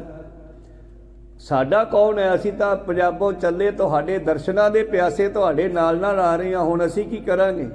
ਅਸੀਂ ਕਿਹਦੇ ਦਰਸ਼ਨ ਕਰਾਂਗੇ? ਕਹਿੰਦੇ ਹੁਣ ਮੈਂ ਤੁਹਾਨੂੰ ਐਸਾ ਗੁਰੂ ਦੇ ਕੇ ਜਾਵਾਂਗਾ ਜਿਹੜਾ ਕਦੇ ਵੀ ਨਹੀਂ ਜਾਵੇਗਾ। ਫਿਰ ਸਤਿਗੁਰਾਂ ਨੇ ਕੁਝ ਦਿਨਾਂ ਦੇ ਬਾਅਦ ਜਦੋਂ ਠੀਕ ਹੋਏ ਜ਼ਖਮ, ਤਾਂ ਪਾਤਸ਼ਾਹ ਜੀ ਨੇ ਗੁਰੂ ਗ੍ਰੰਥ ਸਾਹਿਬ ਜੀ ਮਹਾਰਾਜ ਦਾ ਪ੍ਰਕਾਸ਼ ਕਰਕੇ ਆਪ ਨਮਸਕਾਰ ਕੀਤੀ। ਗੁਰੂ ਗ੍ਰੰਥ ਸਾਹਿਬ ਜੀ ਨੂੰ 5 ਪੈਸੇ ਨਾਰੀਅਲ ਧਰ ਕੇ ਤੇ ਸਿੱਖਾਂ ਨੂੰ ਕਿਹਾ ਮੱਥਾ ਟੇਕੋ। ਅਸਲ ਵਿੱਚ ਸ਼ਬਦ ਹੀ ਗੁਰੂ ਹੈ। ਸਭ ਦੇ ਸਵਾਸ ਗਿਣ ਕੇ ਪਾਏ ਆ ਪਰਮੇਸ਼ਰ ਨੇ। ਗਣ ਘਾਲੇ ਸਭ ਦਿਵਸ ਸਾਸ ਦਾ ਵੱਢਣ ਘਟਣ ਤਿਲਸਾਰ, ਜੀਵਨ ਲੋੜੈ ਭਰਮ ਮੋਹ, ਮੋਹ ਦੇ ਫਸਿਆ ਹੋਇਆ ਬੰਦਾ ਲੰਬਾ ਜਿਉਣਾ ਚਾਹੁੰਦਾ ਹੈ। ਜਿਹੜਾ ਇਹ ਸੋਚਦਾ ਮੈਂ ਮਰਾਂ ਹੀ ਨਾ, ਨਾਨਕ ਤਿਉ ਗਵਾਰ, ਉਹ ਕਿੱਡਾ ਮੂਰਖ ਹੈ। ਪੌੜੀ ਮਰਨਾ ਸਭ ਨੇ ਆ। ਧੰਨ ਗੁਰੂ ਗੋਬਿੰਦ ਸਿੰਘ ਮਹਾਰਾਜ ਜੀ ਨੇ ਫਿਰ ਗ੍ਰੰਥ ਸਾਹਿਬ ਜੀ ਦੇ ਲੜ ਸਿੱਖ ਸੰਗਤਾਂ ਨੂੰ ਲਾਇਆ। ਕੁਝ ਦਿਨਾਂ ਦੇ ਬਾਅਦ ਬਹਾਦਰ ਸ਼ਾਹ ਆਪਣੇ ਸਾਥੀਆਂ ਸਮੇਤ ਪਤਾ ਲੈਣ ਆਉਂਦਾ ਹੈ, ਔਰ ਸਤਿਗੁਰਾਂ ਨੇ ਇੱਕ ਪਾਸੇ ਸਟੇਜ ਤੇ ਸ਼ਾਸਤਰ ਸਜਾਏ ਆ, ਜਿਵੇਂ ਆਪਣੇ ਮੂਹਰੇ ਸਜਾਏ ਹੋਏ ਆ ਇਸ ਤਰ੍ਹਾਂ ਸ਼ਾਸਤਰ ਸਜਾਏ ਆ। ਉਹਨਾਂ ਵਿੱਚ ਇੱਕ ਐਸਾ ਕਮਾਨ ਹੈ ਜਿਹਨੂੰ 9 ਟੰਕ ਦਾ ਕਮਾਨ ਕਹਿੰਦੇ ਆ। ਇੱਕ ਟੰਕ ਦਾ ਕਮਾਨ ਉਹ ਖਿੱਚ ਸਕਦਾ ਹੈ ਜਿਹੜਾ 25 ਕਿਲੋ ਭਾਰ ਚੱਕ ਸਕਦਾ ਹੋਵੇ। ਹਿਸਾਬ ਕਿਤਾਬ ਹੁੰਦਾ ਹੈਗਾ ਪਾਵਰ ਦਾ, ਬਲ ਦਾ, ਸ਼ਕਤੀ ਦਾ। ਤਾਂ 10 ਟੰਕ ਦਾ ਕਮਾਨ ਉਹ ਖਿੱਚ ਸਕਦਾ ਜਿਹੜਾ 2.5 ਕੁਆਂਟਲ ਚੱਕ ਸਕੇ, 10 ਗੁਣਾ ਭਾਰ। ਹੁਣ ਇਹ 9 ਟੰਕ ਦਾ ਕਮਾਨ ਪਿਆ ਤੇ ਕੁਝ ਬੰਦੇ, ਕੁਝ ਸਿਪਾਹੀ ਬਹਾਦਰ ਸ਼ਾਹ ਦੇ ਕਹਿਣ ਲੱਗੇ ਯਾਰ ਇਹ ਐਡੇ ਕਮਾਨ ਨੂੰ ਕੌਣ ਖਿੱਚਦਾ ਹੋਊਗਾ? ਪਾਤਸ਼ਾਹ ਸੁਣੀ ਜਾਂਦੇ ਆ, ਬੜੇ ਕਮਾਲ ਦੇ ਸ਼ਾਸਤਰ ਹੈ। ਆਹ ਐਡਾ ਵੱਡਾ ਕਮਾਨ, ਐਡਾ ਭਾਰੀ।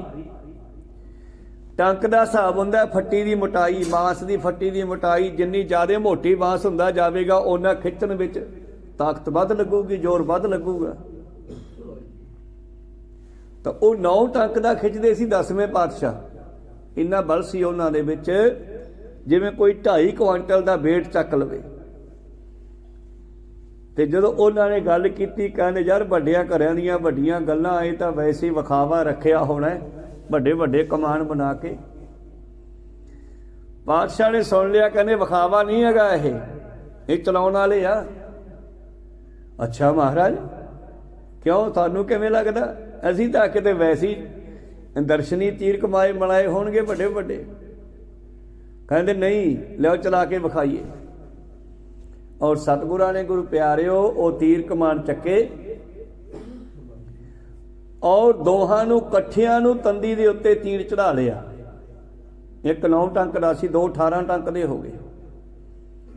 ਦੋਨੇ ਮੁੱਠੀ 'ਚ ਫੜੇ, ਤੀਰ ਖਿੱਚਿਆ ਔਰ ਇੰਨਾ ਤੀਰ ਨੂੰ ਖਿੱਚਿਆ ਫੱਟੀਆਂ ਚਿੜ ਚਿੜ ਕਰਦੀਆਂ, ਬਾਂਹ ਪਿੱਛੇ ਗਈ ਖਿੱਚ ਕੇ, ਤੇ ਗੁਰੂ ਪਿਆਰੋ ਬੱਖੀ ਵਾਲਾ ਜ਼ਖਮ ਵੀ ਖੁੱਲ ਗਿਆ। ਕੋ ਸਤਨਾਮ ਸੀ। ਜਿੱਥੇ ਫੱਟੀਆਂ ਨੇ ਚਿੜ ਚਿੜ ਕੀਤਾ, ਜ਼ਖਮ ਵੀ ਖੁੱਲ ਗਿਆ, ਦੁਬਾਰੇ ਤੀਰ ਚਲਾਤਾ। ਸਾਰੇ ਕਹਿੰਦੇ ਯਾਰ ਕਮਾਲ ਹੈ, ਬੜੇ ਤਕੜੇ ਆ। ਪਰ ਨਾਲ ਹੀ ਜਦੋਂ ਖੂਨ ਵਗਿਆ ਤੇ ਸਿੱਖਾਂ ਨੇ ਫਿਰ ਭੱਜ ਕੇ ਵੇਖਿਆ ਕਿਆ ਕੀ ਹੋ ਗਿਆ, ਮਤਲਬ ਜ਼ਖਮ ਖੁੱਲ ਗਿਆ ਦੁਬਾਰੇ। ਕਹਿੰਦੇ ਕੋਈ ਗੱਲ ਨਹੀਂ। ਬਹਾਦਰ ਸ਼ਾਹ ਫਿਰ ਕਹਿੰਦਾ ਵੈਦ ਨੂੰ ਸੱਦੋ ਬਈ ਫਟਾਫਟ। ਪਾਤਸ਼ਾਹ ਕਹਿੰਦੇ ਹੁਣ ਨਹੀਂ ਵੈਦ ਨੂੰ ਸੱਦਣਾ, ਹੁਣ ਸਾਡਾ ਜਾਣ ਦਾ ਸਮਾਂ ਆ ਗਿਆ। ਕਹੋ ਸਤਨਾਮ। ਸੰਗਤ ਨੂੰ ਗ੍ਰੰਥ ਸਾਹਿਬ ਜੀ ਦੇ ਲੜ ਲਾ ਤਾਂ, ਔਰ ਪਾਤਸ਼ਾਹ ਜੀ ਫਿਰ ਸਾਰਾ ਬਹਾਨਾ ਬਣਾ ਕੇ, ਸਿਸਟਮ ਬਣਾ ਕੇ, ਚੰਦਨ ਦੀ ਚਖਾ ਬਣਾ ਕੇ, ਸੰਸਕਾਰ ਦਾ ਸਾਰਾ ਇੰਤਜ਼ਾਮ ਕਰਾ ਕੇ ਨੀਲੇ ਘੋੜੇ ਸਮੇਤ, ਸ਼ਾਸਤਰਾਂ ਸਮੇਤ ਅਲੋਪ ਹੋ ਗਏ ਆ ਨੰਦੇੜ ਸਾਹਿਬ ਤੋਂ, ਔਰ ਕਿਤੇ ਨਹੀਂ ਗਏ। ਆਪਣੇ ਕੋਲ ਹੀ ਆ, ਸੰਗਤਾਂ ਦੇ ਵਿੱਚ ਹੀ ਆ, ਸਿੰਘਾਂ ਦੇ ਵਿੱਚ ਹੀ ਵਿਚਰ ਰਹੇ ਆ, ਔਰ ਸਮੇਂ ਸਮੇਂ ਤੇ ਆਪਣੇ ਪੰਥ ਨੂੰ ਸੰਭਾਲਦੇ ਵੀ ਆ, ਸਮਾਂ ਆਉਣ ਤੇ ਸੰਭਾਲਦੇ ਵੀ ਆ। ਖੈਰ ਉਹਨਾਂ ਨੇ ਸ਼ਬਦ ਗੁਰੂ ਨੂੰ ਹੀ ਮੁੱਖ ਰੱਖਣਾ ਸੀ, ਇਸ ਕਰਕੇ ਉਹਨਾਂ ਨੇ ਆਪਣਾ ਸਰੂਪ ਅਲੋਪ ਕਰ ਦਿੱਤਾ ਹੈ ਮੱਥਾ ਟੇਕ ਗ੍ਰੰਥ ਸਾਹਿਬ ਮਹਾਰਾਜ ਜੀ ਨੂੰ। ਪਰ ਇਹ ਦੱਸ ਦਿੱਤਾ ਕਿ ਜੋ ਬਾਣੀ 'ਚ ਲਿਖਿਆ ਹੈ ਇਹ ਸਮਾਂ ਸਭ ਤੇ ਆਉਣਾ ਹੈ, ਰਹਿਣਾ ਕਿਸੇ ਨੇ ਨਹੀਂ ਇੱਥੇ। ਨੰਗਾ ਅੰਗਰਾਸੈ ਕਾਲ ਤੇ ਜੋ ਸਾਖਤ ਪ੍ਰਭ ਕੀਨ, ਅਣਕ ਜੋਨ ਜਨਮੈ ਮਰੈ ਆਤਮ ਰਾਮ ਨ ਚੀਨ।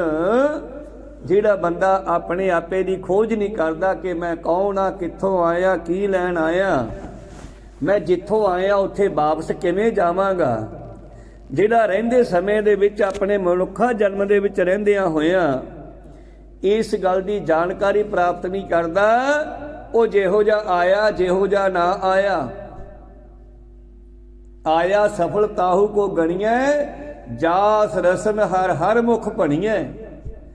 ਜਿਹੜੀ ਜੀਵਾ ਜਿਹਦਾ ਮੂੰਹ ਰੋਜ਼ਾਨਾ ਮਾਲਕ ਨੂੰ ਸਿਮਰਦਾ ਹੈ ਔਰ ਆਪਣੇ ਆਪੇ ਦੀ ਪਛਾਣ ਕਰਦਾ ਹੈ ਕਿ ਮੈਂ ਕੌਣ ਆ, ਕਿੱਥੋਂ ਆਇਆ, ਕੀ ਲੈਣ ਆਇਆ, ਜਿਹਨੇ ਇਹ ਕੰਮ ਕਰ ਲਿਆ ਉਹਦਾ ਹੀ ਬੰਦਾ ਬਣ ਕੇ ਆਉਣਾ ਸਫਲ ਹੈ। ਬੰਦਾ ਹੋਏ ਸੋ ਬੰਦਗੀ ਗਾਹੈ, ਬੰਦਕ ਹੋਏ ਬੰਦ ਸੁਧ ਲਹੈ, ਆਪਣੇ ਆਪੇ ਦੀ ਖੋਜ ਕਰੇ।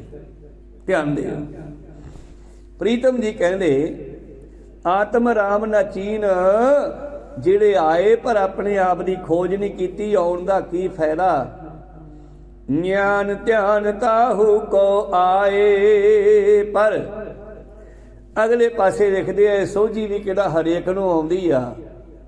ਕੋਟਨ ਮੈਂ ਕਹੂ, ਇਹ ਗਿਆਨ ਇਹ ਧਿਆਨ ਵੀ ਉਸੇ ਨੂੰ ਸਮਝ ਆਉਂਦਾ ਹੈ। ਕਰ ਕਿਰਪਾ ਜਿਹੇ ਆਪ ਦਿਵਾਏ, ਜਿਨ੍ਹਾਂ ਤੇ ਕਿਰਪਾ ਕਰਕੇ ਆਪ ਸਮਝਾ ਜਾਂਦਾ ਹੈ। ਜਿਸੈ ਜਨਾਏ ਸੋ ਜਨ ਜਾਣੈ, ਨਾਨਕ ਹਰ ਗੁਣ ਆਖ ਬਖਾਣੈ। ਜਿਨ੍ਹਾਂ ਤੇ ਕਿਰਪਾ ਕਰਕੇ ਜਿਨ੍ਹਾਂ ਨੂੰ ਇਹ ਗਿਆਨ ਦਵਾ ਦਿੰਦਾ, ਸਮਝਾ ਦਿੰਦਾ, ਇਹ ਧਿਆਨ ਸਮਝਾ ਦਿੰਦਾ ਵੀ ਧਿਆਨ ਕਾਹਦਾ ਧਰਨਾ ਹੈ। ਦੁਨੀਆ ਧਿਆਨ ਧਰਦੀ ਹੈ ਮੂਰਤੀਆਂ ਦਾ, ਕਿਸੇ ਹੋਰ ਮਨੁੱਖਾਂ ਦਾ। ਸਾਨੂੰ ਹਜੇ ਤੱਕ ਇਹ ਨਹੀਂ ਸਮਝ ਆਈ ਕਿ ਸਿਮਰਨ ਕਰਨਾ ਕਿਵੇਂ ਹੈ, ਧਿਆਨ ਕਾਹਦਾ ਧਰੀਏ। ਔਰ ਧਿਆਨ ਧਰੇ ਤੋਂ ਬਗੈਰ ਧਿਆਨ ਜੁੜਦਾ ਨਹੀਂ। ਇਸ ਲਈ ਤੁਹਾਡਾ ਧਿਆਨ ਗੁਰਬਾਣੀ ਦੇ ਵੱਲ ਹੈ, ਆਵਾਜ਼ ਵੱਲ ਹੈ, ਕਥਾ ਦੀ ਆਵਾਜ਼ ਤੁਸੀਂ ਸੁਣ ਰਹੇ ਹੋ। ਤੁਹਾਡਾ ਮਨ ਤੁਹਾਡੇ ਅੰਦਰ ਰੁਕਿਆ ਹੋਇਆ, ਥਿਰ ਕਰ ਬੈਸੋ ਹਰਜਨ ਪਿਆਰੇ। ਇਹ ਧਿਆਨ ਹੈ ਜਿਹੜਾ ਉਹ ਕਾਹਦਾ ਧਰੀਏ ਅਸੀਂ। ਤਾਂ ਬਾਬਾ ਜੀ ਕਹਿੰਦੇ ਧੁਨ ਮੈਂ ਧਿਆਨ, ਧਿਆਨ ਮੈਂ ਜਾਣਿਆ, ਆਵਾਜ਼ ਦੇ ਵਿੱਚ ਧਿਆਨ ਲਾਓ। ਹੁਣ ਆਵਾਜ਼ ਸੁਣ ਰਹੀ ਹੈ, ਆਪੇ ਹੀ ਵਾਹਿਗੁਰੂ ਮੰਤਰ ਦਾ ਉਚਾਰਨ ਕਰੋ, ਆਪੇ ਹੀ ਸੁਣੋ ਤੇ ਆਪੇ ਹੀ ਦੇਖੋ। ਜਿੰਨਾ ਚਿਰ ਦੇਖਣ ਵਾਲਾ ਕੰਮ ਨਹੀਂ ਕਰਦੇ ਉਹਨਾਂ ਚਿਰ ਸੁਣਿਆ ਤੇ ਬੋਲਿਆ ਜਿਹੜਾ ਹੈ ਉਹ ਸਫਲਾ ਨਹੀਂ ਹੁੰਦਾ। ਕਿਉਂਕਿ ਦੇਖਣ ਵਾਲੀ ਅੱਖ ਤਾਂ ਆਸੇ ਪਾਸੇ ਭੱਜੀ ਫਿਰਦੀ ਹੈ, ਉੱਥੇ ਫੜ ਕੇ ਨਿਤਨੇਮ ਤਾਂ ਕਰੀ ਜਾਂਦੇ ਆ, ਪਰ ਧਿਆਨ ਤਾਂ ਕੱਟੀਆਂ ਬੱਚਿਆਂ 'ਚ ਹੈ। ਉਹ ਮੁੰਡਿਆ ਕਟਾ ਬਣ ਕੇ ਆਖੋ ਲੱਗਿਆ ਦੁੱਧ ਚੁੰਗੀ ਜਾਂਦਾ, ਕਹੋ ਸਤਿਨਾਮ। ਫਿਰ ਕਾਹਦਾ ਧਿਆਨ? ਧਿਆਨ ਤਾਂ ਲੱਗੂਗਾ ਜੇ ਸਾਹਮਣੇ ਕੋਈ ਵੇਖਣ ਵਾਲੀ ਚੀਜ਼ ਹੋਵੇ। ਧਿਆਨ ਦਿਓ। ਹੁਣ ਵੇਖਣ ਵਾਲੀ ਚੀਜ਼ ਜੇ ਸੰਸਾਰ ਨੂੰ ਵੇਖੀਏ ਇਹ ਸਭ ਖਤਮ ਹੋਣ ਵਾਲਾ ਹੈ। ਜੋ ਦਿਸੈ ਸੋ ਸਗਲ ਵਿਨਾਸੀ। ਫਿਰ ਵੇਖੀਏ ਕਿਹਨੂੰ? ਬਿਨ ਵੇਖੇ ਕੋ ਕੈਸੋ ਧਿਆਨ। ਨਾਲ ਇਹ ਵੀ ਲਿਖ ਦਿੱਤਾ ਵੀ ਧਿਆਨ ਕਾਹਦਾ ਲਾਉਣ ਜੇ ਤੂੰ ਵੇਖਦਾ ਹੀ ਨਹੀਂ ਗਾ। ਬਈ ਬਿਨ ਵੇਖੇ ਕੋ ਕੈਸੋ ਧਿਆਨ। ਧਿਆਨ ਕਿੱਥੇ ਧਰੀਏ? ਬਿਨਾਂ ਵੇਖੇ ਤੋਂ ਧਿਆਨ ਨਹੀਂ ਟਿਕਦਾ। ਸਮਝ ਨਹੀਂ ਆਉਂਦੀ ਧਿਆਨ ਕਾਹਦਾ ਧਰੀਏ। ਔਰ ਵੇਖੇ ਤੋਂ ਬਿਨਾਂ ਧਿਆਨ ਨਹੀਂ ਲੱਗਦਾ। ਜਿਸ ਤਰ੍ਹਾਂ ਸ਼ਬਦ ਹੈ ਬਿਨ ਬਾਜੇ ਕੈਸੇ ਲੀਜੈ ਫੇਰੀ। ਪ੍ਰਭਾਤ ਫੇਰੀਆਂ ਚੱਲਦੀਆਂ, ਨਾਲ ਕੀਰਤਨ ਹੁੰਦਾ, ਨਾਲ ਸਾਜ਼ ਲੈ ਕੇ ਜਾਂਦੇ ਆ, ਢੋਲਕੀਆਂ ਚਿਮਟੇ। ਇਸੇ ਤਰ੍ਹਾਂ ਹੀ ਗੁਰੂ ਪਿਆਰੋ ਧਿਆਨ ਹੈ ਜਿਹੜਾ ਉਹ ਕਿਤੇ ਨਾ ਕਿਤੇ ਧਰਮ ਦਾ ਕੋਈ ਟਿਕਾਣਾ ਹੈ ਔਰ ਹਰੇਕ ਦੇ ਨਾਲ ਪਰਮੇਸ਼ਰ ਨੇ ਬਣਾ ਦਿੱਤਾ ਹੈ। ਲੇਕਿਨ ਬੰਦੇ ਨੂੰ ਸਮਝ ਨਹੀਂ ਆਈ। ਬੰਦਾ ਬਾਹਰੀ ਧਿਆਨ ਧਰਦਾ, ਕਿਸੇ ਮਨੁੱਖ ਦੀ ਫੋਟੋ ਦਾ, ਕਿਸੇ ਮਨੁੱਖ ਦੇ ਸਰੀਰ ਦਾ, ਕਿਸੇ ਪੱਥਰ ਦੀ ਮੂਰਤੀ ਦਾ, ਜਪਾਨ ਵਾਲੇ ਮੋਮਬੱਤੀ ਦਾ ਧਿਆਨ ਧਰੀ ਜਾਂਦੇ ਆ। ਜਦੋਂ ਕਿ ਪਰਮੇਸ਼ਰ ਨੇ ਐਸੀ ਕਿਰਪਾ ਕੀਤੀ ਹੈ, ਤੁਸੀਂ ਜਿੱਥੇ ਜਾਓਗੇ ਉਹ ਤੁਹਾਡੇ ਨਾਲ ਹੈ। ਜੈ ਜੈ ਪੇਖੋ ਤਹਿ ਹਜੂਰ। ਤੇ ਹਜੂਰ ਕੀ ਹੁੰਦਾ? ਸਾਹਮਣੇ। ਤੇ ਵੇਖਦੀਆਂ ਅੱਖਾਂ, ਤੇ ਅੱਖਾਂ ਦੇ ਸਾਹਮਣੇ ਕੀ ਆ ਦੇਖ ਲਓ। ਫਿਰ ਇਸ ਕਰਕੇ ਸਾਨੂੰ ਇਹ ਨਹੀਂ ਪਤਾ ਵੀ ਧਿਆਨ ਧਰੀਏ ਕਾਹਦਾ। ਜੈ ਜੈ ਪੇਖੋ ਤਹਿ ਹਜੂਰ। ਸਭ ਦੇ ਸਾਹਮਣੇ ਹੈ। ਹਾਜ਼ਰਾ ਹਜੂਰ ਹੈ ਕਿ ਜ਼ਾਹਰ ਜ਼ਹੂਰ ਹੈ। ਉਹ ਪ੍ਰਗਟ ਹੈ। ਤੂੰ ਬਾਹਰ ਕੀ ਵੇਖਦਾ ਹੈ? ਬੰਦੇ ਖੋਜ ਦਿਲ ਹਰ ਰੋਜ਼ ਨਾ ਫਿਰ ਪਰੇਸ਼ਾਨੀ ਮਾਹੇ। ਬਾਹਰ ਕੀ ਵੇਖਦਾ ਹੈ? ਅੰਦਰ ਵੇਖ ਆਪਦੇ। ਕਾਹੇ ਰੇ ਬਨ ਖੋਜਣ ਜਾਹੀ ਸਰਬ ਨਿਵਾਸੀ ਸਦਾ ਲੇਪਾ। ਰਹਿੰਦਾ ਨਾਲ ਹੈ, ਨਾਲ ਰਹਿ ਕੇ ਵੀ ਨਿਰਲੇਪ ਹੈ। ਤੁਸੀਂ ਖੁਸ਼ ਹੋਵੋ, ਤੁਸੀਂ ਦੁਖੀ ਹੋਵੋ, ਤੁਹਾਡੇ ਕੋਈ ਜੰਮਿਆ ਕੋਈ ਮਰਿਆ, ਪਰ ਉਹਨੂੰ ਕੋਈ ਫਰਕ ਨਹੀਂ ਪੈਂਦਾ। ਉਹ ਨਿਰਲੇਪ ਆਪਣੇ ਸੁਭਾਅ ਮੁਤਾਬਕ ਚੱਲੀ ਜਾਂਦਾ ਹੈ। ਉਹ ਤਾਂ ਤੁਹਾਡਾ ਸਵਾਸ ਹੀ ਆ। ਫਿਰ ਇਹਦਾ ਮਤਲਬ ਕਹੋ ਸਤਿਨਾਮ ਹਜ਼ੂਰ ਸਾਹਮਣੇ ਸਵਾਸ ਹੀ ਆ। ਇਸ ਕਰਕੇ ਸਵਾਸਾਂ ਦੇ ਖੜਨ ਦੀ ਗੱਲ ਕੀਤੀ ਹੈ ਪਾਤਸ਼ਾਹ ਨੇ। ਸਵਾਸਾਂ ਵਿੱਚ ਬੜੀ ਪਾਵਰ ਹੈ, ਸਵਾਸਾਂ ਦੇ ਨਾਲ ਜੁੜਨਾ ਬੜਾ ਜ਼ਰੂਰੀ ਹੈ। ਪਰ ਬੰਦਾ ਬਾਹਰੀ ਤੌਰ ਦਾ ਧਿਆਨ ਧਰਦਾ, ਇਸੇ ਕਰਕੇ ਫਸਿਆ। ਜਿੰਨਾ ਬਾਹਰ ਦੇਖਦਾ ਓਨਾ ਹੀ ਫਸਦਾ। ਪ੍ਰੀਤਮ ਜੀ ਕਹਿੰਦੇ ਹਨ, ਗਿਆਨ ਧਿਆਨ ਤਾਹੂ ਕੋ ਆਏ।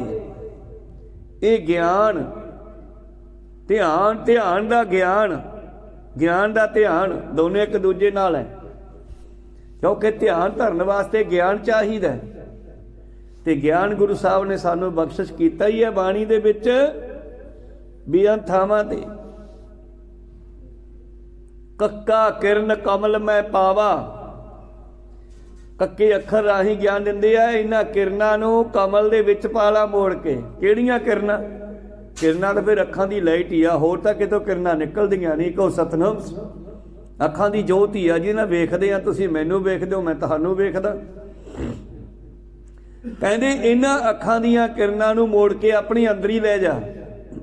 ਤੇ ਕਮਲ ਕੀ ਹੈ? ਸਹਿਸਰਾਰ ਕਮਲ ਸਾਡਾ ਦਿਮਾਗ ਹੈ। ਇਹਦੇ ਵਿੱਚ ਚਲਿਆ ਜਾ ਵਾਪਸ। ਇਹ ਚੋਂ ਨਿਕਲਿਆ ਜੈ ਤੇ ਉਪਜਿਓ ਨਾਨਕਾ। ਕੀ ਲਿਖਿਆ ਗਾ? ਹਾਂ, ਜੈ ਤੇ ਉਪਜਿਓ ਨਾਨਕਾ ਲੀਨ ਤਾਹੇ ਮੈਂ ਮਾਨ। ਉਹ ਜਿੱਥੋਂ ਤੂੰ ਨਿਕਲਦਾ ਹੈ ਉੱਥੇ ਵਾਪਸ ਹੋ ਜਾ। ਅੰਦਰੋਂ ਹੀ ਧਿਆਨ ਚੋਂ, ਅੰਦਰੋਂ ਹੀ ਨਿਗਾਹ ਨਿਕਲੀ ਅੱਖਾਂ ਰਾਹੀਂ, ਤੇ ਜਿੱਥੋਂ ਨਿਕਲੀ ਹੈ ਤੂੰ ਉੱਥੇ ਵਾਪਸ ਚਲਿਆ ਜਾ। ਕਿਉਂਕਿ ਨਿਗਾਹ ਹੀ ਤੂੰ ਹੈ, ਮਨ ਤੂੰ ਜੋਤ ਸਰੂਪ ਹੈ। ਪਤਾ ਲੱਗਿਆ ਨਾ ਆਪਾਂ ਕੌਣ ਆ? ਆ ਤਾਂ ਕੁੜਤਾ ਪਹਿਨਿਆ ਹੋਇਆ, ਉੱਤੇ ਸੋਹਣੀ ਪੱਗ ਬੰਨੀ ਹੋਈ ਹੈ, ਕੱਪੜੇ ਪਹਿਨੇ ਹੋਏ ਹੈ। ਇਹ ਕੱਪੜੇ ਹਨ, ਸਰੀਰ ਵੀ ਕੱਪੜਾ ਇਸੇ ਤਰ੍ਹਾਂ।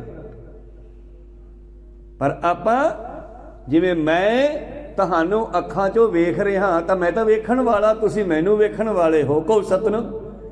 ਬਾਡੀਆਂ ਥੋੜੀਆਂ ਤਾਂ ਗੱਡੀਆਂ ਆਪਣੀਆਂ। ਦੇਹ ਘੋੜੀ ਜੀਓ ਜਿੱਤ ਚੜ ਹਰ ਪਾਇਆ। ਸਰੀਰ ਘੋੜੀ ਹੈ, ਇਹਦੇ ਰਾਹੀਂ ਹਰੀ ਨੂੰ ਪ੍ਰਾਪਤ ਕੀਤਾ ਜਾ ਸਕਦਾ ਹੈ। ਤੇ ਹਰੀ ਤੁਹਾਡੇ ਸਵਾਸਾਂ 'ਚ ਰਮਿਆ ਹੋਇਆ ਹੈ। ਭਾਈ ਕਾਹਨ ਸਿੰਘ ਨਾਭੇ ਦੀ ਡਿਕਸ਼ਨਰੀ ਹੈ ਜਿਹੜੀ ਸਾਡੇ ਕੋਲ। ਭਾਈ ਕਾਹਨ ਸਿੰਘ ਨਾਭੇ ਦੀ ਜੋ ਡਿਕਸ਼ਨਰੀ ਹੈ ਗੁਰੂ ਪਿਆਰੋ, ਜਿਸ ਦੇ ਵੀ ਸ਼ਬਦ ਅਰਥ ਲਿਖੇ ਹੋਏ ਹਨ, ਉਹਦੇ ਵਿੱਚ ਹਰੀ ਸ਼ਬਦ ਦੇ ਅਰਥ ਕੱਢ ਕੇ ਦੇਖਿਓ। ਇੱਕ ਸਵਾਸਾਂ ਦਾ ਅਰਥ ਵੀ ਹਰੀ ਹੈ। ਹਰੀ ਦਾ ਅਰਥ ਬਾਂਦਰ ਵੀ ਲਿਖਿਆ ਹੋਇਆ। ਹਰੀ ਦੇ ਅਰਥ ਬਹੁਤ ਲਿਖੇ ਹੋਏ ਹੈ। ਇਸ ਕਰਕੇ ਇਹ ਸਵਾਸ ਹੀ ਹਰੀ ਹੈ, ਕਿਉਂਕਿ ਇਹਨੇ ਸਾਡੇ ਸਰੀਰ ਨੂੰ ਹਰਾ ਭਰਾ ਰੱਖਿਆ ਹੋਇਆ। ਜਿੱਦੇ ਨਿਕਲ ਗਿਆ ਉਹਦੇ ਸਰੀਰ ਕਮਲਾ ਜਾਊਗਾ, ਕਾਲਾ ਪੀਲਾ ਜਿਹਾ ਪੈ ਜਾਊਗਾ। ਤਾਂ ਇਹ ਆਕਸੀਜਨ ਜਿਹੜੀ ਹੈ ਸ੍ਰਿਸ਼ਟੀ ਨੂੰ ਹਰਾ ਭਰਾ ਕਰਦੀ ਹੈ।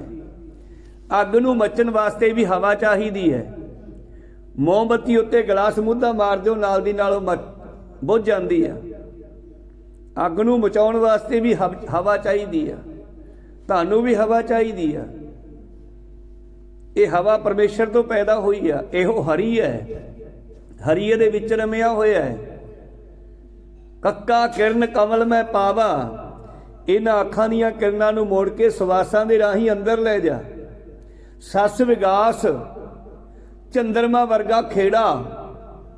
ਸੂਰਜ ਵਰਗਾ ਨਹੀਂ ਕਿਹਾ, ਕਿਉਂਕਿ ਚੰਦਰਮਾ ਵਰਗਾ ਤਾਂ ਕਿਹਾ ਕਿ ਸ਼ਾਂਤੀ ਦੇਣ ਵਾਲਾ ਧਿਆਨ। ਸੂਰਜ ਵਰਗਾ ਨਹੀਂ ਕਿਹਾ। ਅੰਦਰ ਚੰਦਰਮਾ ਚੜ ਜਾਊਗਾ, ਸ਼ਾਂਤੀ ਦਾ ਪ੍ਰਤੀਕ। ਸੱਸ ਵਿਕਾਸ, ਸੰਪਟ ਨਹੀਂ ਆਵਾ, ਮੁੜ ਕੇ ਜੰਮਣ ਮਰਨ ਦੇ ਚੱਕਰ 'ਚ ਨਹੀਂ ਪਵੇਂਗਾ।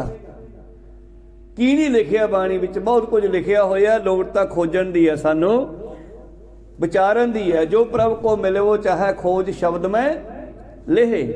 ਪ੍ਰੀਤਮ ਜੀ ਕਹਿੰਦੇ, ਗਿਆਨ ਧਿਆਨ ਤਾਹੂ ਕੋ ਆਏ, ਕਰ ਕਿਰਪਾ ਜਹ ਆਪ ਦਿਵਾਏ। ਗਣਤੀ ਗਣੀ ਨਿਕੋ ਛੁਟੈ। ਗਣਤੀ ਗਣੀ ਸਿਆਣਪਾਂ ਦੇ ਨਾਲ ਨਹੀਂ ਛੁੱਟਿਆ ਜਾਣਾ, ਜੁਗਤੀ ਨਾਲ ਹੀ ਛੁੱਟਿਆ ਜਾ ਸਕਦਾ ਹੈ। ਜੋਰ ਨਾ ਜੁਗਤ ਛੁੱਟੇ ਸੰਸਾਰ, ਜੋਰ ਨਾ ਸੁਰਤੀ ਗਿਆਨ ਵਿਚਾਰ। ਗੁਰਬਾਣੀ ਨੂੰ ਸਮਝਣ ਵਾਸਤੇ ਸੁਰਤ ਲਾਉਣੀ ਪੈਣੀ ਹੈ। ਇੱਥੇ ਕੋਈ ਮੋਟੇ ਹੋਣ ਦੀ ਜਾਂ ਪਤਲੇ ਹੋਣ ਦੀ ਲੋੜ ਨਹੀਂ ਹੈਗੀ। ਕੋ ਸਤਨਾਮ ਸੀ ਬਾਣੀ ਨੂੰ ਸਮਝਣ ਵਾਸਤੇ ਸੁਰਤ ਲਾਉਣ ਦੀ ਪੈਣੀ ਹੈ ਸ਼ਬਦ ਵਿੱਚ। ਤਾਂ ਤੇ ਇੱਥੇ ਜ਼ੋਰ ਦੀ ਲੋੜ ਨਹੀਂ ਹੈ, ਇੱਥੇ ਧਿਆਨ ਦੀ ਲੋੜ ਹੈ। ਕੋ ਸਤਨਾਮ ਜ਼ੋਰ ਨਾ, ਜੇ ਦੋਨੇ ਕੱਟ ਦੋਗੇ ਫਿਰ ਸਵਾਲ ਕੀ ਬਣਿਆ? ਵੀ ਕਈ ਦੋਨੇ ਕੱਟ ਦਿੰਦੇ ਆ, ਕਹਿੰਦੇ ਨਾ ਜ਼ੋਰ ਨਾਲ ਨਾ ਸੁਰਤ ਨਾਲ, ਨਾ ਜ਼ੋਰ ਨਾਲ ਨਾ ਜੁਗਤ ਨਾਲ। ਨਹੀਂ, ਇੱਥੇ ਜ਼ੋਰ ਨੂੰ ਪਰੇ ਧਰ ਕੇ ਸੁਰਤੀ ਤੇ ਜੁਗਤੀ ਦੀ ਲੋੜ ਹੈ। ਕਹੋ ਸਤਨਾਮ। ਜ਼ੋਰ ਨਾ ਸੁਰਤੀ ਗਿਆਨ ਵਿਚਾਰ, ਜ਼ੋਰ ਨਾ ਜੁਗਤ ਛੁੱਟੇ ਸੰਸਾਰ। ਤੇ ਅੱਗੇ ਹੋਰ ਕਲੀਅਰ ਕਰਤਾ, ਕਹਿੰਦੇ ਜਿਹੜੇ ਕਹਿੰਦੇ ਆ ਮੈਂ ਜ਼ੋਰ ਨਾਲ ਪਾਲੂਗਾ ਰੱਬ ਨੂੰ, ਨਹੀਂ ਪਾਇਆ ਜਾਣਾ। ਜਿਸ ਹੱਥ ਜ਼ੋਰ ਕਰ ਵੇਖੈ ਸੋਏ, ਗਣਤੀ ਗਣੀ ਨਹੀਂ ਕਹੂ ਛੁੱਟੈ। ਤੂੰ ਆਪਣੀਆਂ ਸਿਆਣਪਾਂ ਨਾਲ ਨਹੀਂ ਨਿਕਲ ਸਕਦਾ, ਫਿਰ ਲਾਲਾ ਜ਼ੋਰ, ਲਾਲਾ ਜ਼ੋਰ। ਫਿਰ ਗਿਣਤੀਆਂ ਮਿਣਤੀਆਂ ਨਾਲ, ਸੋਚਾਂ ਨਾਲ, ਸਿਆਣਪਾਂ ਨਾਲ ਨਹੀਂ ਕੋਈ ਛੁੱਟ ਸਕਦਾ। ਹੁਣ ਬਹੁਤ ਸਾਰੇ ਲੋਕ ਆਤਮ ਹੱਤਿਆ ਕਰਕੇ ਕਹਿੰਦੇ ਆ ਮੈਂ ਦੁੱਖਾਂ ਤੋਂ ਬਚ ਗਿਆ, ਲੇਕਿਨ ਸਰੀਰ ਤਾਂ ਛੱਡਤਾ ਆਤਮ ਹੱਤਿਆ ਕਰਕੇ, ਪਰ ਆਤਮਾ ਤਾਂ ਨਹੀਂ ਨਾ ਛੁੱਟੇਗੀ। ਉਹ ਫਿਰ ਅਗਲੀਆਂ ਟੇਢੀਆਂ ਜੂਨਾਂ 'ਚ ਪੈ ਗਈ। ਗਣਤੀ ਗਣੀ ਨਾ ਕਹੂ ਛੁੱਟੈ, ਕਾਚੀ ਗਾਗਰ ਸਰੀਰ ਰੂਪੀ, ਕਾਚੀ ਗਾਗਰ ਸਰ ਪਰ ਫੁੱਟ ਹੈ, ਲੋਹੇ ਤੇ ਲਕੀਰ ਹੈ। ਇਹ ਸਰੀਰ ਸਦਾ ਨਹੀਂ ਰਹਿਣਾ, ਫੁੱਟੂਗਾ ਇੱਕ ਦਿਨ। ਸੋ ਜੀਵਤ ਜਹ ਜੀਵਤ ਜਪਿਆ। ਧਿਆਨ ਦਿਓ, ਹੁਣ ਕਿੱਡੀ ਸੋਹਣੀ ਗੱਲ ਫਿਰ ਕਰਤੀ ਪ੍ਰੀਤਮ ਨੇ। ਕਹਿੰਦੀ ਇੱਥੇ ਉਹੀ ਜਿਉਂਦਾ ਜਿਹੜਾ ਜਿਉਂਦੇ ਨੂੰ ਜਪਦਾ ਹੈ। ਤੇ ਜਿਉਂਦਾ ਕੌਣ ਹੈ? ਪੱਥਰ ਦੀ ਮੂਰਤੀ, ਸ਼ਿਵਲਿੰਗ ਜਿਉਂਦਾ ਹੈ, ਮੂਰਤੀ ਪੂਜਾ ਜਿਉਂਦੀ ਆ। ਕਿਸੇ ਦੀ ਬਾਡੀ ਦੇ ਨਾਲ ਜੁੜੋਗੇ ਉਹ ਵੀ ਜਿਉਂਦਾ ਨਹੀਂ ਹੈ, ਸਰੀਰ ਮੁਰਦਾ ਹੀ ਆ। ਜਿਉਂਦਾ ਕੇਵਲ ਸਵਾਸ ਹੈ, ਸਵਾਸ ਨੇ ਜੀਵਨ ਦਿੱਤਾ ਹੋਇਆ ਮਨੁੱਖ ਨੂੰ। ਕੋ ਸਤਨਾਮ। ਔਰ ਇਸ ਨੂੰ ਛੱਡ ਕੇ ਬੰਦਾ ਬੰਦੇ ਦੀ ਆਸ ਰੱਖਦਾ ਹੈ। ਜਗ ਜੀਵਨ, ਜਗ ਨੂੰ ਜੀਵਨ ਦੇਣ ਵਾਲਾ ਜੋ ਸਵਾਸਾਂ ਵਿੱਚ ਰਮਿਆ ਹੋਇਆ ਹੈ, ਇੱਕ ਸ਼ਬਦ ਮੇਰੇ ਪ੍ਰਾਨ ਵਸਤ ਹੈ ਬਹੁਤ ਜਨਮ ਨਾ ਆਵਾਂ, ਇਹਨੂੰ ਛੱਡ ਕੇ ਬੰਦਾ ਬੰਦਿਆਂ ਦੀ ਆਸ ਰੱਖਦਾ ਹੈ। ਤੇ ਉਹਦੇ ਵਰਤਾ ਫਿਰ ਇਉਂ ਲਿਖਿਆ, ਜਗ ਜੀਵਨ ਪੁਰਖ ਤਿਆਗ ਕੈ ਮਾਨਸ ਸੰਧੀ ਆਸ, ਦੋਆ ਭਾਏ ਬਗੁਚੀਆ ਗਲ ਪਈ ਸੋ ਜਮ ਕੀ ਫਾਸ। ਸੋ ਜੀਵਤ ਜਿਹ ਜੀਵਤ ਜਪਿਆ, ਤੁਹਾਨੂੰ ਜੀਵਨ ਸਵਾਸ ਦੇ ਰਿਹਾ ਹੈ। ਸਵਾਸ ਦੇ ਵਿੱਚੋਂ ਜੋਤ ਪੈਦਾ ਹੋਈ ਹੈ, ਸਵਾਸ ਵਿੱਚੋਂ ਹੀ ਸ਼ਬਦ ਹੈ। ਮਾਂ ਦੇ ਸਵਾਸ ਤੋਂ ਹੀ ਬੱਚੇ ਦੀ ਡਿਵੈਲਪਮੈਂਟ ਹੋਈ ਆ। ਮਾਂ ਦੇ ਸਵਾਸ ਅਤੇ ਖੂਨ ਨੇ ਮਿਲ ਕੇ ਬੱਚੇ ਦੇ ਅੰਦਰ ਜਾਣਾ ਸ਼ੁਰੂ ਕੀਤਾ। ਮਾਂ ਕੀ ਰਕਤ ਪਿਤਾ ਬਿੰਦ ਧਾਰਾ, ਸੂਰਤ ਮੂਰਤ ਕਰ ਅਪਾਰਾ। ਤੇ ਸੋਹਣਾ ਸੂਰਤ ਬਣਾਤੀ, ਸੋਹਣਾ ਸਰੀਰ ਬਣਾਤਾ, ਉਹ ਸਵਾਸ ਨਹੀਂ ਜੋ ਮਾਂ ਦੀ ਅੰਦਰੋਂ ਬੱਚੇ ਨੂੰ ਮਿਲਿਆ। ਕੋ ਸਤਨਾਮ। ਔਰ ਇਹ ਸਵਾਸ ਹੀ ਜਿੱਦੇ ਨਿਕਲ ਗਿਆ ਉਹਦੇ ਮਿੱਟੀ ਆ। ਆਖਰੀ ਪੰਗਤ ਬਾਬਾ ਜੀ ਕਹਿੰਦੇ, ਸੋ ਜੀਵਤ ਜੇ ਜੀਵਤ ਪਏ ਜਪਿਆ। ਮੈਂ ਤਾਂ ਉਹਨੂੰ ਜਿਉਂਦਾ ਮੰਨਦਾ ਜਿਹੜਾ ਜਿਉਂਦੇ ਨਾਲ ਜੁੜਿਆ ਹੋਇਆ। ਹੁਣ ਕਈਆਂ ਨੇ ਅਰਥ ਕਰ ਲਿਆ ਵੀ ਗ੍ਰੰਥ ਸਾਹਿਬ ਤਾਂ ਜਿਉਂਦਾ ਨਹੀਂ ਹੈਗਾ, ਬੰਦਾ ਜਿਉਂਦਾ ਦੱਸੂਗਾ। ਜੇ ਗ੍ਰੰਥ ਸਾਹਿਬ ਦਾ ਗਿਆਨ ਨਾ ਹੋਵੇ ਤੇ ਬੰਦਾ ਵੀ ਕੀ ਦੱਸੂਗਾ। ਕਹੋ ਸਤਨਾਮ ਸ੍ਰੀ। ਕਈ ਲੋਕ ਇਹ ਖਿਆਲ ਕਰਦੇ ਆ, ਕਈ ਡੇਰੇ ਇਸੇ ਕਰਕੇ ਚੱਲੇ ਹੋਏ ਆ, ਉਹ ਕਹਿੰਦੇ ਜਿਉਂਦਾ ਗੁਰੂ ਹੋਣਾ ਚਾਹੀਦਾ, ਜਿਉਂਦੇ ਗੁਰੂ ਨੂੰ ਮਿਲੋ। ਤੇ ਜਿਉਂਦਾ ਗੁਰੂ ਵੀ ਤਾਂ ਹੀ ਦੱਸੂ ਜੇ ਬਾਣੀ ਵਿੱਚ ਲਿਖਿਆ ਸਾਡੇ ਕੋਲੇ ਗੁਰੂ ਸਾਹਿਬ ਦੱਸ ਕੇ ਗਏ ਹੈ, ਨਹੀਂ ਤਾਂ ਉਹ ਕਿੱਥੋਂ ਗਿਆਨ ਲਿਆਊਗਾ ਜੀ? ਅੰਦਰੋਂ ਪਰਮੇਸ਼ਰ ਨੇ ਗਿਆਨ ਦਿੱਤਾ। ਜਿਸੈ ਜਨਾਏ ਸੋ ਜਨ ਜਾਣੇ, ਨਾਨਕ ਹਰ ਗੁਣ ਆਖ ਵਖਾਣੈ। ਜਿਨ੍ਹਾਂ ਨੂੰ ਉਹ ਜਨਾਉਂਦਾ ਉਹਨਾਂ ਨੂੰ ਸੋਝੀ ਆਉਂਦੀ ਆ। ਪਰਮੇਸ਼ਰ ਕਿਰਪਾ ਕਰਦਾ ਹੈ। ਸੋ ਜੀਵਤ ਜਹ ਜੀਵਤ ਜਪਿਆ, ਪ੍ਰਗਟ ਭਏ ਨਾਨਕ ਨੇ ਛਪਿਆ। ਉਹ ਦੁਨੀਆ ਵਿੱਚ ਪ੍ਰਗਟ ਹੋ ਗਏ, ਅਮਰ ਹੋ ਗਏ, ਜਿਨ੍ਹਾਂ ਨੇ ਉਸ ਨਾਲ ਜੁੜਨਾ ਕੀਤਾ, ਜਿਹਦੀ ਗੱਲ ਗੁਰੂ ਸਾਹਿਬ ਕਰਦੇ ਹਨ। ਸਲੋਕ ਚਿਤ ਚਿਤ ਵੋ ਚਰਨਾਰ ਬਿੰਦ, ਊਂਦ ਕਵਲ ਬਿਗਸਾਤ। ਜਦੋਂ ਫੁੱਲ ਕਮਲਾ ਜਾਂਦਾ ਭਲਾ, ਉਦੋਂ ਕੀ ਹੋ ਜਾਂਦਾ ਭਲਾ? ਉਹ ਮੁੱਦਾ ਜਿਹਾ ਹੋ ਜਾਂਦਾ। ਜਦੋਂ ਉਹਨੂੰ ਤਾਕਤ ਮਿਲਦੀ ਹੈ, ਉਹ ਖਿੜਕੇ ਤੇ ਤਾਂ ਨੂੰ ਮੂੰਹ ਕਰ ਲੈਂਦਾ ਸੂਰਜ ਵੱਲ। ਤਾਂ ਸਾਡਾ ਜਿਹੜਾ ਕਵਲ, ਸਾਡਾ ਦਿਮਾਗ, ਸਾਡੀ ਬੁੱਧੀ ਪੁੱਠੀ ਹੋਈ ਆ।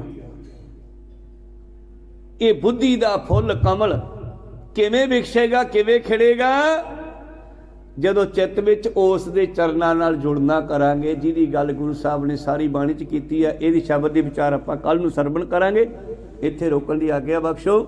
ਇਸ ਕਰਕੇ ਆਓ, ਮਰਨਾ ਸਭ ਨੇ ਹੈ, ਪਰ ਮਰਨ ਤੋਂ ਪਹਿਲਾਂ ਜਿਸ ਕੰਮ ਲਈ ਸਰੀਰ ਮਿਲਿਆ ਉਹ ਕੰਮ ਕਰ ਲਈਏ। ਭਈ ਪ੍ਰਾਪਤ ਮਨੁੱਖ ਦੇ ਹੁਰੀਆ, ਗੋਬਿੰਦ ਮਿਲਨ ਕੀ ਇਹੋ ਤੇਰੀ ਵਰੀਆ। ਅਵਰ ਕਾਜ ਤੇਰਾ ਕਿਤੈ ਨਾ ਕਾਮ, ਮਿਲ ਸਾਧ ਸੰਗਤ ਭਜ, ਕੇਵਲ ਨਾਮ ਸਰੰਜਾਮ ਲਾਗ ਭਉਜਲ ਤਰਨ ਕੈ। ਜਨਮ ਬਿਰਥਾ ਜਾਤ ਰੰਗ, ਮਾਇਆ ਕਹਿ ਰਹਾ। ਵਾਹਿਗੁਰੂ ਜੀ ਕਾ ਖਾਲਸਾ, ਵਾਹਿਗੁਰੂ ਜੀ ਕੀ ਫਤਿਹ। ਵਾਹਿਗੁਰੂ, ਵਾਹਿਗੁਰੂ, ਵਾਹਿਗੁਰੂ।